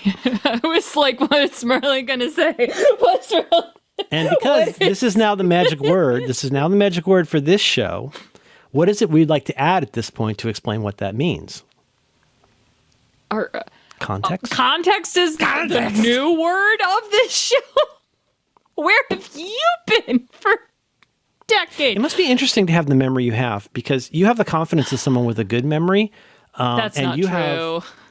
I wish I did. Are you kidding me? Well, it feels it feels to me like you are very confident about your memory, and your memory is almost singularly unreliable in ways that are hard to understand sometimes. I agree. Which makes it such an adventure. It is a ball sack. It's unfamiliar. It's upsetting. You love coffee. Drink a lot of coffee. It can be torn apart at any time. That's doing a skateboard trick. Oh. Had to show it to his mom. That's Squirrely Dan. That's why I appreciate you. And it came up because we were doing the after show, and I was doing that thing where I talk fast and say things, and I was having fun with Alex because Alex was saying something, and I was talking about that tendency. It sounds like a criticism, but a thing that you do sometimes, which is like you ask questions, or you get, well, the phrase I would use, and forgive me if this sounds disparaging, is you sometimes get a little bit hung up on something that I think is an unusual sort of thing to get hung up on, but like where you get really. There was one last week where I'd said, oh, the bonus burgers. I just said something in passing, and then you couldn't let it go for like 45 minutes. It was the most unnecessary thing to be hung up about. I told you that it was an unnecessary thing to be hung. And then you kept getting frustrated and defaulting back to wondering what a bonus burger is. Mm-hmm. And then I would explain it, and then you'd ask again later, and you were still mad about it. And what I'd said, I think at one point what I said was, I made an on-the-spot analogy, or as we say on MSNBC, in real time. And what I said was, Alex, just keep walking. You don't need to dig there. You can just walk past, and then you don't need to dig. Just keep walking. Something like that. And for some reason, I kept thinking of Atari 2600 Pitfall. It's reminding me of Pitfall, where you got to jump over holes. Oh, wow. Oh, it was the 80s. It was a different Pitfall. Yeah, but that's an interesting... So wait, do you want me then to be... Because don't you, like, in order to avoid the pits, you like ride a rainbow? No. Just because it's related, it doesn't mean it's connected. It's just what it made me think of. But the idea was, in the analogy, which I will now explain to you, in the analogy in my head, it seems like I am imagining me and you walking. Let's say we go to like a dog walking area, like in that wonderful park near where I live, which is called Stern Grove. You go walk around in Stern Grove, you're taking a walk, and it feels like we know, okay, we're here and we want to get to there, and we're talking and having a lovely time. And in the analogy, every minute or two, you stop and dig a hole for 45 minutes. And then in the analogy, I would say to you, Alex, we still really need to get to the picnic area. We don't really need to be digging right now. And then that led to this idea, I think, which was, let's take that analogy and act like it's a real thing. As you look back on your life or your time or your week or your day or whatever it was, are there times you dug when you should have walked and times when you walked when you should have dug? Is that kind of the idea? I thought so. Yeah. No, I like it. No, I'm just trying. Alex, people hadn't heard the after show, so I'm telling them about it now. That's context. Patreon.com/do by Friday. That's not the point. Not everything is everything. I'm not asking people to sign up. It's not, but it is context. And that's why I get hung up on things, is because when the times that I have walked when I should have dug. Alex is mine, just so you all know. Hey, listeners, just so you know, Alex realized they started saying something and then realized they had to keep saying something. So right now you're listening to Alex make up something that they're just thinking of right now, and it's gonna be made to sound like something they've been thinking about, but actually it's something they are making up right now. They are digging. No, continue. You're walking. Every time I dig, something interesting happens. The problem is it's not always. Well, you don't get to the picnic area, that's for sure. But then sometimes you realize you don't want to go to the picnic area. That is the thing that I'm just made up. Don't you sometimes want to dig somewhere interesting than a dog park? Yeah, it's because some figuring dog parks are to be out- walked on and shat on, not to be dug in. Yeah, well, yeah, and that's the challenge, just figuring But no, out sorry, where but real, sorry. Okay, real talk. Bits aside, you're saying that it's worth, and I absolutely agree. I think probably more than I might say or admit. I totally agree because I'm the same way about, for example, words. Where like there's times where like somebody just says a word and keeps running, and I'm like, well, it's one thing for like, okay, that was bad usage, and it's another thing when you. Fuck me. Listening, I don't know, man. Decoder Ring's starting to bug me. Listening to Decoder Ring today, and there's so many times during this episode where I was like, I don't think that you mean what you think you mean. And that's when I start digging. I start digging. Well, it doesn't matter. But I start digging when it's become. See how he kept walking? Sorry, go ahead. I kept walking. I don't need to know what the red string. I'm like, what word was used wrong? Wait, I'm trying to think. Alex, what word if you were going to do an episode of a podcast where you solve mysteries and talk about things that don't have a name. If you were going to talk about the thing where police and crazy people have a bunch of red string while they're trying to figure out something, what are the things that would immediately come to mind to you when you think of that? Photographs and corkboards. I got two things. And, I got two and a half things. One is Charlie Day and Pepe Sylvia. Another thing is it's not red string, it's fucking red yarn. And third, it's Phil Geiffert's Tumblr called Crazy Walls. They talk to somebody with a Tumblr about Crazy Walls. That's not Phil Geiffert's Crazy Walls, which is fine because maybe he didn't want to be interviewed. I don't know. But also it is, you could say red string. I don't think that's what, I think of red string as being like a Madonna bracelet. I think of red yarn. When you say red yarn in the discourse, and you say Crazy Wall. Or like, but there was just all kinds of things where it's like, oh, this is just a little bit tonally off, where it sounds like you learned enough about this to get your paper in on time, but you don't really know what you're talking about. Oh, this makes sense. And it's fine because they're talking to people who used to be in the FBI to say, did you ever make Crazy Walls? And they're like, no, we didn't even have any red string. I think you mean red yarn.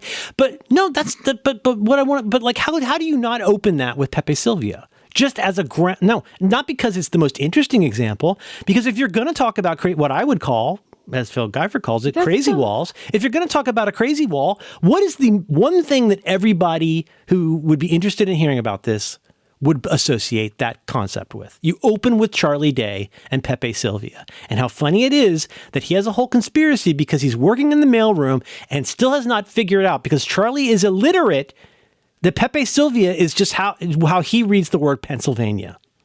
And how fucking funny that is. And I don't know how many people realize that last part. But that's what makes it funny, is he keeps saying this name keeps coming up. You don't have the context. He's working in the mailroom. You've seen the photo, right? Everybody's seen the meme of Charlie in front of a big wall that says Pepe Sylvia. And he says, this name keeps coming up. He's saying to Mac, because they both work in the mailroom, this name keeps coming up, Pepe Sylvia.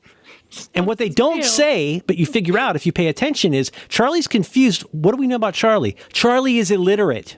He's working in a mailroom and he doesn't understand the word Pennsylvania. So he's created an entire wall to try and solve the mystery of who this Pepe Sylvia is.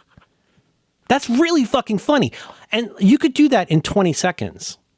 Or if you're a podcast, you could do it in a minute and a half or a minute and a half. But like, why would you not ground that in something like that? Anyway, it just bugged me. I dig holes all the time, and I know it. There's times where I choose not to walk, maybe because I'm looking for landmines, maybe because I'm looking for treats or calipers. But no, I dig. I'm a digger. I just dig about different things. I'm frustrated now just because... That's a shame. That is the perfect... like, just editorially... yeah, no, you said it... come on. Editorially, the idea... Like, I saw the Decoder Ring episode, and I was like, ooh, they're going to talk about the Crazy Wall. And I forgot about that Tumblr, but... like, they're going to start with that hook, which is...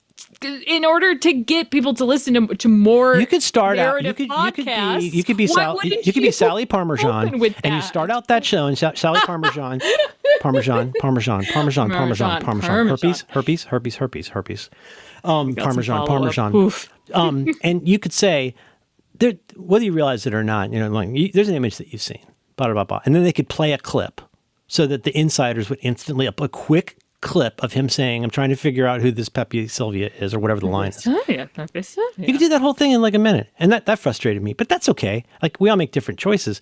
But there were numerous, that's context. There were numerous other points in that, as with other kinds of like trend pieces, where I'll be like, oh man, you're so close to getting to the part about this that's interesting. But like, sometimes the words you use or the approach you take, sometimes the words one uses and the approach one takes can unintentionally set off a series of missteps that could be strictly taxonomical, but are often a little bit existential, which is like, oh no, like, no, you said some things funny and now you're in a completely different place than where you could have gone with this. There's like, to really make the point of something, it helps to explain it clearly to people with the right words.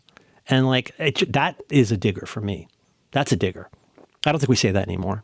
Oh no, it's not my grandfather anymore. Used to say there's good diggers and bad diggers. No, it's not a funny. This is like how the Clanker meme was so funny. Oh my God, do you remember the Clanker meme? Oh my God, you remember Skibbity Clanker? It was funny for like 2 minutes. Yeah, and sure. if you don't, just keep talking. I don't know what that is. It's not for you. I don't know. What the joke was, what if people? I somehow became Marco. I never realized that I became Marco. I don't have Threads. I don't have Instagram. I don't have TikTok. All of you friends of mine, whom I love very much, that keep sending me stuff from those sites, I can't see what you're sending me. It won't. That's why screenshots, baby. That's what you demand that from your friends. Yes, or downloading the video. But you also like them to give you context for what the screenshot is. And then you say, why isn't it moving? Because they know I'm going to dig and they know I'm going to reverse search it. Yeah, but I demand context. You sent me something this morning and I didn't click on it. Because it was your typical. Wait. You sent a link to the group. You sent a link to the group, and then you said something. The group, it's not just for you. The three of us, you mean? Yeah. Yeah. I said, this is insane. This is insane, and a link. Yep. Yeah, I'm going to click that. That's it. You don't, it's not, and it's that's insane. All right. I better click it. Oh man, this is, okay. So good. It's so good. Oh. Walking. The thing I continue and just keep digging and keep on digging. And I know that I will find the landmines is the whole AI thing. And I know. Can you give an example of that in context? It's something where somebody, is it, as with mine, is it something where somebody starts talking some shit about something and you're like, whoa, let's get back to first principles. What are you talking about? Is it that kind of thing? Like, we can't keep walking on this topic because first we need to dig a little bit about what you think that means? Is that what it means? And it's, yes, and my current red string versus red yarn is AI psychosis, because that's not what psychosis means. That's not what psychosis is. Psychosis is not a mental illness. It's very easy to say. It's very easy to say. Like psychosis is a symptom, and it's a very serious, shitty symptom. It is a shitty. A cynical person would say no one has ever quote gotten quote psychosis from using a computer. No one has. That's like saying I died of starvation from using a computer. Like, well, you might have died of starvation, but was it really the computer that starved you? You could talk about incidents, but that doesn't mean that's what caused it, and that's certainly not what that means. And for things where there is psychosis, like, you gravely misunderstand what that means if you think an unhappy teen will become self-harming, quote, because of the computer. The current story that I don't like to, and now will, even though I don't like to. I tried to talk you out of it last time, and you went anyway. I don't. It's very sad to talk about these. It is very sad when a kid. Because that's what people hear. People hear the sad, dramatic part. They don't hear the context. And what's even more sad is parents being trotted around onto podcasts, sort of giving the context, but then one parent giving their and here is where I will double down on like her lived experience and what she felt and saw. And then the dad literally saying, yeah, I still use ChatGPT. And the woman saying, that drives you crazy. Sam Altman literally murdered. She said this. Sam Altman literally murdered my son. And being like, okay, I don't think any of the words in that sentence are really correct. I'm like Definitely literally and murder don't mean what you think they are. Yeah, and guys, this is not a defense of fucking Sam Altman. It's just, it is not just got a browser now. Hurt like I haven't looked at it. The way that it is talked about, it's very you know, it's very emotional. Very emotional. It's very emotional, and the people who are most hurt by it are, and the people who get most emotional, no one is interested in hearing from, because it's more complicated.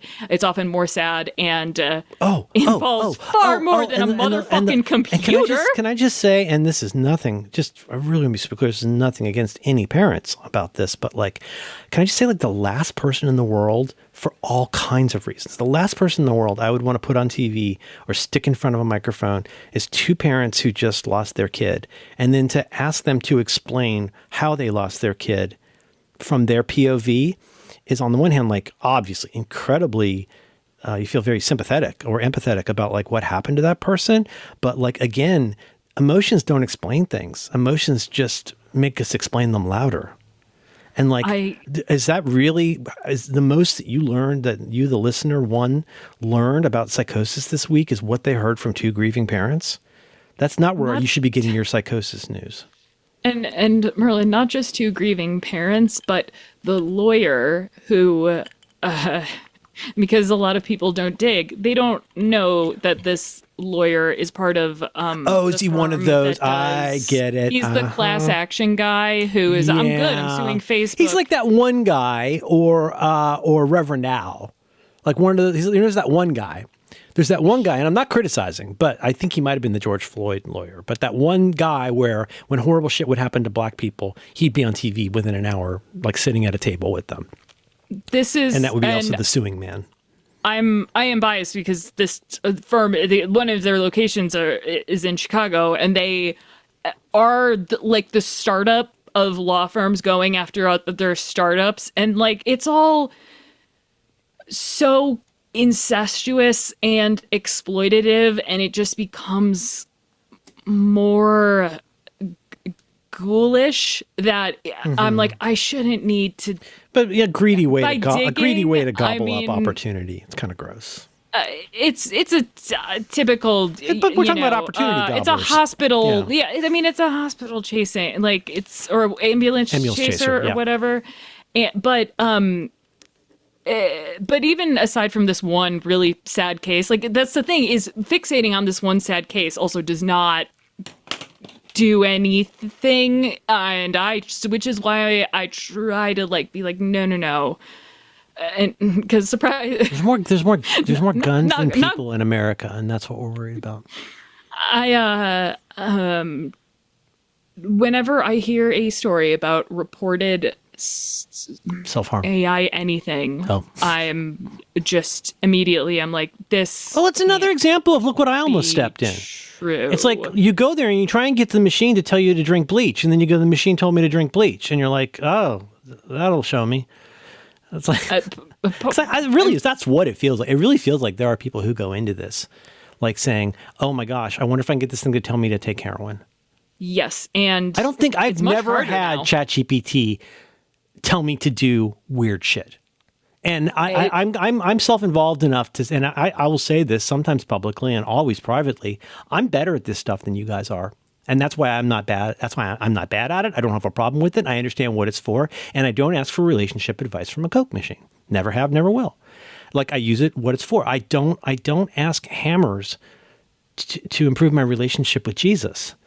Like, there's all kinds of things I don't use for other things. You could do that and then do a story about it, but that doesn't make it a really cromulent source of like improving the culture. And I don't know. This is just one of the things that I dig at, because I in general dig at moral panics in just across history. And of course, and no moral panic realizes it's a moral panic. At the time, no one involved in a moral panic realizes it's a moral panic. That's part of what makes it a moral panic. But then frustratingly, weeks, months, years go by, we panic about something different that we don't realize is a moral panic. And we never look back to go, holy shit, that was really a moral panic. Maybe all those people weren't Satanists having sex with children at nursery schools. Like, I think it's really bad that there is an algorithm that shows young girls anorexic content. Really fucked up. I think there might be more at play. I think maybe we should do more, and that is a place where I will walk, because it was different, and have Instagram take all your features away until really you're just a pretty nose. But here is one where you'd think, Alex, why don't you dig more? And I try to walk is the is trans sports stuff, because it doesn't. They're ruining cross country here. And all of them. They just ruined cross country for San Francisco. You wouldn't believe they went into that shit. I just it just a little bit breaks my brain. Yeah.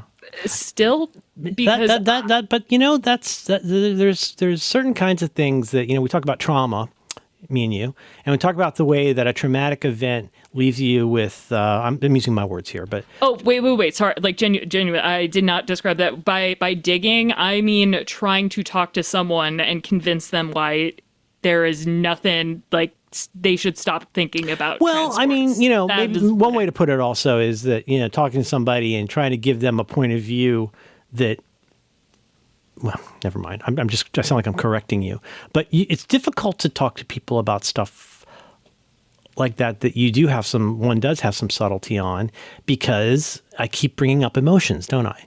Because the way that and this is why I was saying, trauma, the way that trauma leaves kind of an invisible mark on you that is not visible to others and is not strictly visible to you, but you definitely feel it probably for the rest of your life. So is that real? Is that not real? Well, a similar thing can happen with just all kinds of emotions. If you get somebody to imprint on something in a very and this is how the whole seduction community works. There's a lot of bullshit advertising that works like this, which is make somebody's first impression of something very strongly emotional, and you can potentially have control over them in that aspect of their life for the rest of their life, because they'll never stop to realize. And just to be clear here, guys, emotions are not bad. I'm not saying that at all. I'm just saying, is an emotional reaction? Should that be the enduring basis for why you believe something? Because now, if we could go way back in time with a lot of stuff that's out there in the world, you could realize how much belief, which very quickly gets transformed into personal truth, how much belief in the world came out of an event that had a very strong emotion.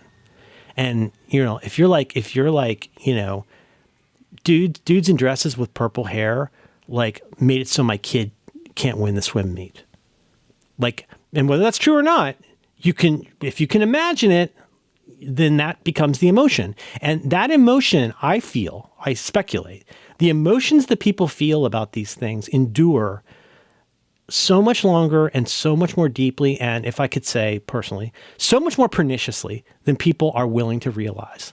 And what's funny is when you try to talk to people, I'm not just saying to your partner, oh, stop being so emotional. I just mean in general. You try to talk to people about the role that emotions have in getting them how they are, and emotions are about the last thing in the world that they would problematize in order to get to how it is that they, quote, believe something. Whereas I think in your better college programs, you would want to talk to people and say, you understand that the way you feel about something and the way something is are different things. And yet, the stronger an emotion we feel about something, the more often we tend to believe that that's how it is. And we can tell because every time we think about it, we feel that emotion again, so it must be true. And I think it's a very complicated grown-up thing to disassemble or reverse engineer how you got to where you are because of emotions, whether that's trauma or whether that's worried about trans people or AI or whatever it is. Look at how many people are so fucking angry. And what is anger? Anger is the end of lots of other failed emotions. Anger comes out of heartbreak. Anger comes out of disappointment. Anger comes out of entitlement. It comes out of lots of things. But one reason everybody's so fucking angry is they've exhausted all the other options. And all they have now is this bruise that they can press that proves to them how true everything is. And and I'm not even trying to be like some kind of fucking rational debate me about it guy. I'm just saying, if you're wondering why your world is all fucked up and strange and you're having all these oppositional relationships with people, ask yourself about the emotional part of it. It seems so obvious, but Alex, I don't think people do it. I don't think people look at how deeply their beliefs are seated in the initial emotions about things. And then let alone the accretive emotions about that and being part of a community of people who have similar or contrasting emotions. Is that making any sense? Yes, because that's why I'll get hung up on something as silly as a burger joke, because I just want, talk about trauma. So much of mine is because basically out of being misunderstood and being institutionally gaslit. So many of us, especially people like me and you for different reasons, we've been emotionally gaslit for our entire life and told that it's unseemly to mention that we don't like being gaslit. Yes. So that's your problem now. And so a little thing of like, wait, what's that thing? No, that actually happened. I know that the way, and so like when I push back on shit like, don't say the word that everybody said in 1985. You hear me get so mad about that? And that's because you fucking weren't there. You don't believe that that's what everybody said. And you're trying to make a cleaned up version of the world that relies on you acting like nobody ever talked like that. But my problem is I was there. I talked like that. Other people talked like that. Do I sound proud of that? I am not proud of that. But it would be so fucking ugly and dumb for me to act like shit that happened in my life didn't happen because somebody else finds the language about it upsetting, exceptional, or out of place with how we live today. And I want to make sure that you're saying, this is where I dig in again, because people hear that and they hear you want to say slurs. That's absolutely what people hear. That's absolutely what people hear. And it's God. But you can't, and you may say like, oh, Merlin has calipers. That's funny. And calipers is a joke about the 30s and measuring Jews. No, that happened. And that's far enough away, I guess, that it's okay for us to look at that with some distance and have seen how it turned out the way we look at it. And like, that's a fixed event in time in a Doctor Who way. And that's all whatever. What I'm trying to say is like, even things that happened 5, 10, 15, 20 years ago, like what I would say if I were being a little bit of a pill about it, I would say, please stop trying to persuade me that things are different than they used to be because it makes you uncomfortable. And here's why. And I'm not trying to cover myself with glory here or trying to like be John Lewis or something. But a lot of people have been through a lot of shit. And all those names that we don't like, people used to be called that name by people like me and by other people, like nice people used to use those words. And we said that about people we didn't know because they were different from us. And if you act like that didn't happen, you're the fucking bad person, not me. And I'm not trying to say like, oh yeah, now I don't use that anymore, so I'm a good person. What I am trying to say is don't say things about stuff you don't know about if you don't know about it. And then because you're basically telling somebody else that their life didn't happen the way that it did. And if I were being real dumb about this and trying to explain this to a dumb guy in a loud bar, I would say just because we've stopped using the N-word, please don't act like that's something people have never said. It was something that everybody said. And if you don't remember it, good for you. But everybody who ever got called the N-word can probably remember they've been called the N-word. And when you tell me and them that never happened, you know who you're hurting? You're not hurting me. You're harming, you're being a dick to the person who was called an N-word.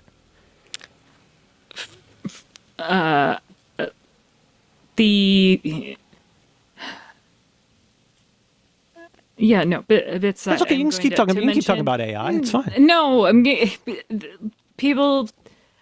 I think it is because I am.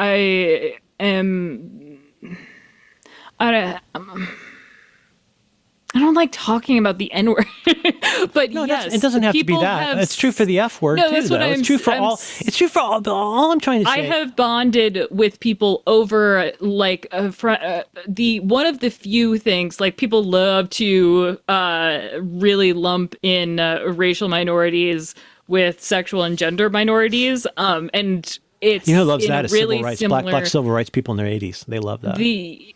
But what's a really common thing is, or at least among a lot of my friends and people I know, is talking about how it's very weird that we get lumped together for very weird things that have nothing to do with one another. But however, you all fit on because you fit on the aegis of what on a form would be called other.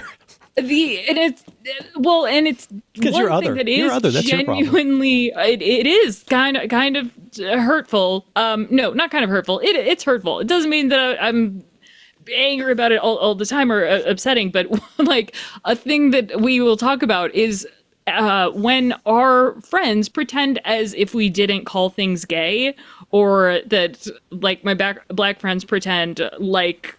We didn't say the N-word. I'm sure that I sang along and said the N-word to like rap song to pretend that like we weren't okay with that. It's so weird, and it feels doesn't feel. I think I can say it's like factually disrespectful to pretend. I mean, everything you've said, but people will hear in bad faith. You want to say slurs and then be like, you sound like Bill Maher, whose thing is, I haven't changed. You've changed, which isn't a flex, buddy. I don't know why. Well, and because it actually is, I think me saying it the way I just said it might be the first time I've ever actually said it that way. And anybody who's ever heard me talk about that before, you talk about that before, could very easily say that, and I understand why. I mean, and again, it depends on context. There's a reason. There's a certain kind of jokes that I've made less of over the years, and it's not just because I don't want to offend people. It's also because I don't want the wrong fans. If you make the wrong kind of joke, like and all the Bill Mahers start agreeing with you, like that may not be the best leading indicator. But this is a thing that this whole class of stuff in a weird backdoor way comes up a lot. I feel like on Reconcilable Differences, where I find myself feeling like I need to say things in a way that makes me sound like I'm being dramatic. But like one would be the whole swimming thing. Like going through that whole swimming thing and hearing about people having to swim naked in school. And I mean, honestly, I honestly do feel the traumatic experiences of locker rooms and gym class. Like if you didn't feel trauma from that, okay, that's okay. But like I say in the document, if you can't understand why someone feels traumatized about something, ask yourself who that says more about. One person knows what caused them trauma and the other person refuses to believe it. Who does that say more about? I've written down 3 examples. And I'm not real quick. I should also say that swimming saga has unlocked a lot of. Can you imagine that? Can you imagine your size 16 mom with her swimsuit? That's so fucked up. I remember I think I talked about this on the show. She was like, well, I'm a better person for him. Like, Mom, that's what I'm referring to. That's not why you're a good person. And she was like, oh, yeah. Oh, well, the phrase, in spite of or because of, we need to get a lot more subtle about because of or in spite of. You might be a good person in spite of that. I would with all respect, I would doubt that she's a good person because of that. And that was, she like really fucking sat with that. And I don't think you're saying that because you don't think that you've been traumatized by something or that you've never thought about it does not mean you are a bad person, but rather if you are like, that is a... Well, just don't be a provincial dick who just speculates about what's real. I want to get through these real quick. I've written down 3 things in ascending order of can you fucking believe that? 3 things. And I'm going to try not to be dramatic about these, but the drama comes not out of how strongly I feel about it, but how frustrating it is to me that there are people who don't believe how much something used to just be a certain way. when I was growing up, you go swimming and then maybe you get out and you have lunch. You were not allowed to go back into the pool. Your body was not allowed to be back in the water for at least 30 minutes. And of course, it depended on who said it, but you were not allowed to swim for half an hour after you ate. If you ate, you couldn't swim. Did you grow up not being allowed to swim after you ate? I was just on the era of debunking. Okay. Yeah, okay. Just like, but that doesn't make sense. So the part that's easy, I'm going real slow with this because right now we're in the hard part. And I want to keep you in the hard part before we get to the easy part. The easy part is it's not like that anymore. We no longer tell people that you have to wait half an hour after eating to go swimming. And what we know now is that is not true. It is not accurate. And it was never true. Now, here's where it gets complicated. Because you know that, because I know that, because our friend the listener right there with the headphones, very good looking person, knows that. You know you don't need to wait half an hour. If you choose to, that could be something you do. But quote unquote, nobody believes that anymore. Does anybody make their kids wait half an hour after eating to go swimming? Here's where it gets complicated. However you feel about that, however you feel about me saying that, you know what doesn't change? It was absolutely true. It was not simply true. It was a truism. Like at camp, that camp with the trampoline, with professional swimming people. You would wait half an hour after you ate to go swimming. Now, just so y'all know, if you're new to this, what the idea was, what they told us anyway, was you'll get a cramp, you won't be able to swim, and you will sink and die. You will get a cramp. At the very least, you will get a cramp, but you could die if you swim after eating. We're in the complex hallway now. We're in the corridor, hallway aching, which is, listen, however you feel about that today, please believe me when I tell you that was something, I'm going to say everyone believed, but more saliently, it's something everybody did because we always cut the ends off the roast. Number 2, you get a burn, you put butter on it. Now, I couldn't get Syracuse fully on board with this because like you, he was saying like, I was on the cusp and like we were learning in health class. He's like, in health class, they had to tell us not to put butter on a burn. And I said, you know what? In my health class, they also said, you know what? Don't put butter on a burn. Why in the fuck, in 1 million years, would you ever have to tell a 14-year-old boy not to put butter on a burn? Now we get into that corridor again. Because for people of my grandmother's age, that is absolutely what you do for a burn. When you get a burn, like a first or second degree burn, like, you pick up a pot and burn your finger, you put butter on it. Now listen, don't actually do that because guess what? It's actually not only not a good treatment for a burn, it's very bad to put butter on a burn. But remember now, we're in the hallway aching, and here's where I say to you, just because you know that's stupid now, does not change the fact that that's what everybody thought and did. Third, in a slightly earlier time, it was believed that any woman who knows she's pregnant should not get on a train. Because if women are on any means of conveyance that can go faster than, I don't know, something like 10 or 20 miles per hour, they'll lose the baby and probably die.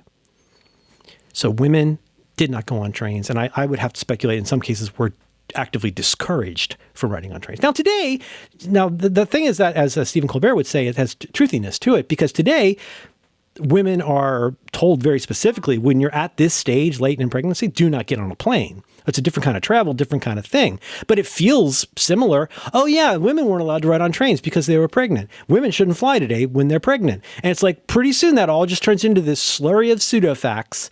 However you feel about women in trains, please believe me that was true. Women were discouraged from riding on trains and other fast means of conveyance, all kinds of travel, really, when they were pregnant.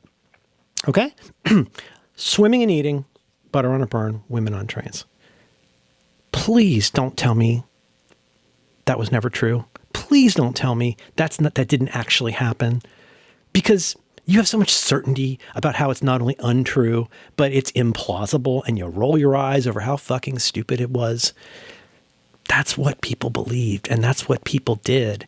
And people like me get really dramatic trying to say it because the most seemingly quotidian things in the world you say to people, they're like, oh, that's insane. Like, it's one thing to go like, oh, yeah, Merlin and John listen to albums, but Billy and Alex don't listen to albums. Things change. Isn't it crazy? But I feel like in some ways this stuff ends up, this is the less emotional side of that, but it ends up being cut from the same cloth because that kind of devil certainty lives in so many people. And that devil certainty, it often does come directly out of emotions, but it also comes out of having enough temporal distance from something to go, yeah, that sounds like bullshit. That was never true. Nobody ever believed that. Why did we burn witches? Well, we burned witches because we didn't like lesbians. But, spoiler alert. But like, there's all kinds of we stuff. Didn't like most women. But like, we because we rationally have a settled version about something today. That's just 3 dumb examples of things that were true isms that were acted upon when I was a younger person that are no longer truisms and are consequently no longer acted upon. But please don't be quite so simple as to believe that just because it falls out of your range of experience doesn't mean it doesn't exist. If there's any takeaway from this show, apart from not putting butter on a burn, it is that just because you have not experienced it doesn't mean it's not real. And also, just because you feel strongly about it doesn't make it true. May I take you a little... Dig. Dig and proceed a little bit deeper. That's all. I'm done with that, Rhea. Like I said, I was on the edge of like debunking the people being like, psychosis. oh, that doesn't make sense. But I remember my grandma being like, yeah, no, that doesn't make sense. But also, if you guys are gonna get into the pool and play around in Roughhouse, you're gonna like puke. So just chill for and like, yeah, because sometimes you try to figure, there must be something and to I was this. like, oh. And so usually it wasn't like, oh, you can't go. And it was like, okay, guys, like wait 15. I remember being like, wait 15 minutes or you can't play with the pool noodles if you've just say, because there were little boys and they'd puke on one another. So you think it's grounded in something so that was also practical sometimes? I don't even, no, I am, well, actually, possibly. But I'm saying that like, even if you go further and think about the things that are kind of patently untrue. And my current favorite example that Sarah Marshall actually did a great episode of, it was Not You're Wrong About. Sarah Marshall, who is a podcast host, was a guest on another podcast talking about the concept of spontaneous combustion, which I think most spontaneous people can... human combustion.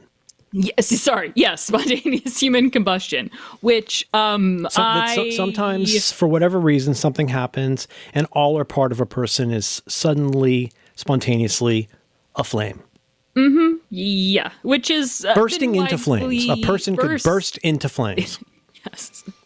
Why? And this is, she puts it so much better than me. It doesn't say the words AI, but it has kind of become my, not metaphor, but just simply comparison for the cultural sort of response to AI, in that there were explanations for a lot of the deaths of spontaneous human combustion, but ones that were not understood or people did not want to understand or think about. One I didn't know was that so much clothing that women wore was extremely flammable, and because it was, light and airy. At what time?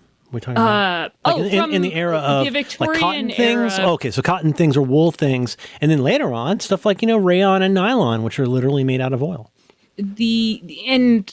People, smoke. This is mostly both Dickensian and like Victorian era was when it was just treated as fact. Like it. Do they have a reckon about why people spontaneously combusted? It was just people slowly realized, there's more explanations for this, and we understand that the human body is fat, but also the human body is water. The human body is fat. Spontaneously combust. Like you're fat, and you're mostly fat in water, so you cannot spontaneously combust. However, safety matches should really be a thing, and there should be a lot of things in place, like structurally, that we don't not that we don't understand, but don't want to understand, and it's right there in front of us. And there are people telling us, Like, oh, no, yeah, bad things are happening, but also, like, you're not a bad person for wearing the frilly dress that can light on fire, but maybe don't go to an open flame. And it's turning into a metaphor that doesn't work. But just to the response was of people, freaking out about spontaneous combustion in the Victorian era was like it was both overblown, but also there were I have to look this up. 3,000 reported deaths every single year. No, not of spontaneous human combustion, but of women dying via dying from some result of their clothes being caught on fire, which is both really funny and really horrifying and tragic. And those are the ones that were reported from 1830 to 1900. Like, that's a year. Sorry, like the average a year, which is a whole lot of people. Christ. But that's not something I knew.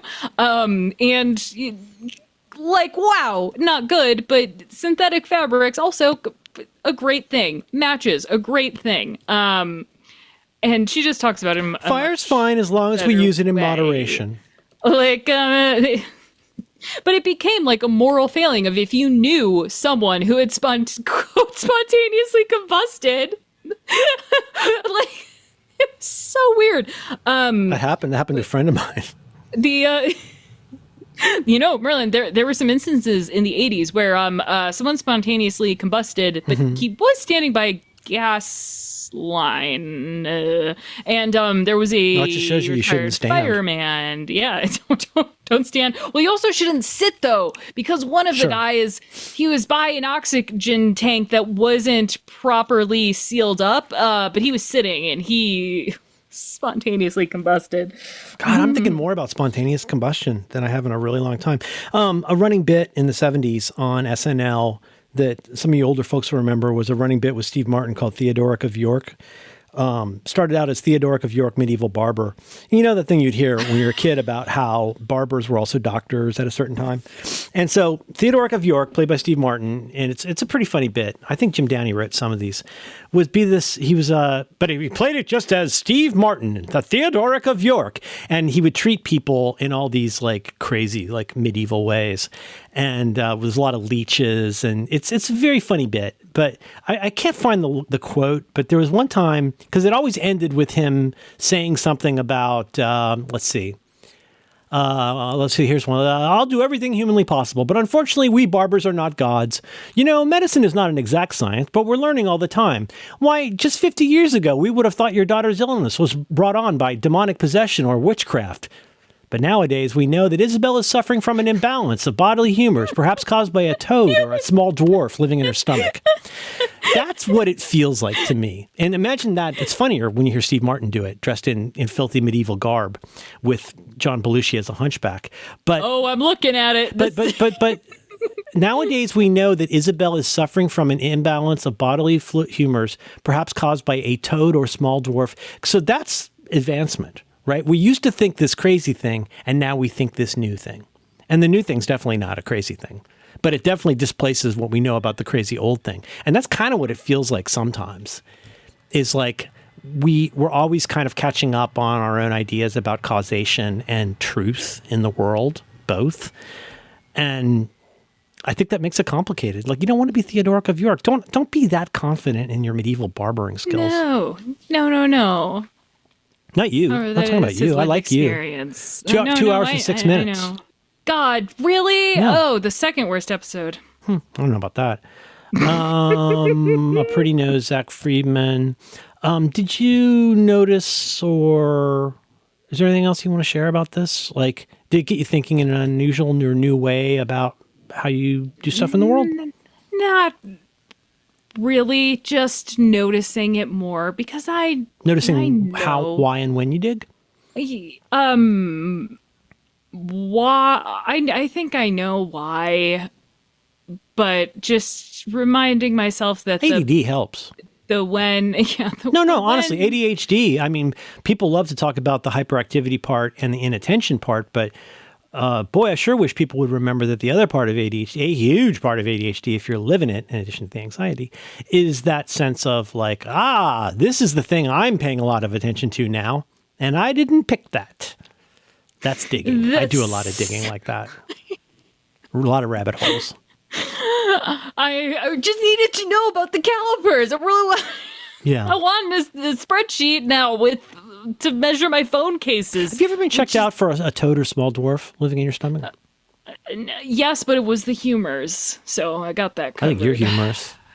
Didn't like my tweet. Well, I mean, like, I don't know. Sometimes, but no, I can see you're performing for others, and like, I don't know if I'm really needed for that. And then when I do the bits, you aren't always into like making it into like a good bit. So sometimes, I just go by, but you just want the star is what it is, right? No, I'll go fix it right now. No, I want your star or your heart. All right, I'll do it right now. Whatever it is, I'll do it right now. The problem, sometimes I walk away from the bits because I'm like, I don't understand. Mm-hmm. And I know fear that. Of digging. Yeah. Wait, when are you a walker?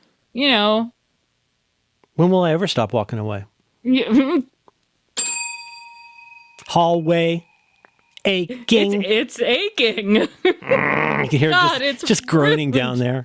Just rude. A low guttural groan. Rude.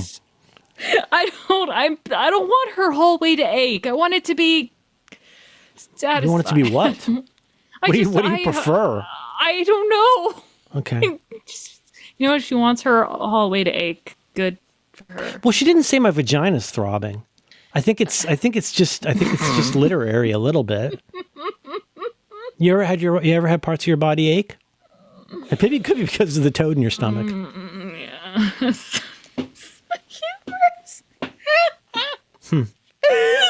something funny. Oh, let me check my notes. Opportunity Gobbler. Gobbler. The suing man to be. A pretty nose. Anyway, take some naps and just try to be nice to each other. You know what I'm saying? Give each other a break. Is that funny enough? That's not funny. Well, now we create a pressure for ourselves. Well, or our bit could be petering. We could just Peter. I turned into Lois Griffin. Jesus Christ. Peter. You love Family Guy. I don't love Family Guy. Yeah, you kind of do. You bring up Family Guy kind of a lot. No, I love American Dad, which... That's the last one with the gay alien, right? Bisexual... Well, he would say pansexual alien. And bisexual, you mean what? John Wayne Gacy claimed that he was bisexual. Are you watching the Michael Chernus series? Oh, no, which is... Chernus Not Into Temptation, it's called. God. Just keep petering on those. Chernus Not Into Temptation. That's a little it's evil. That's funny. Yes.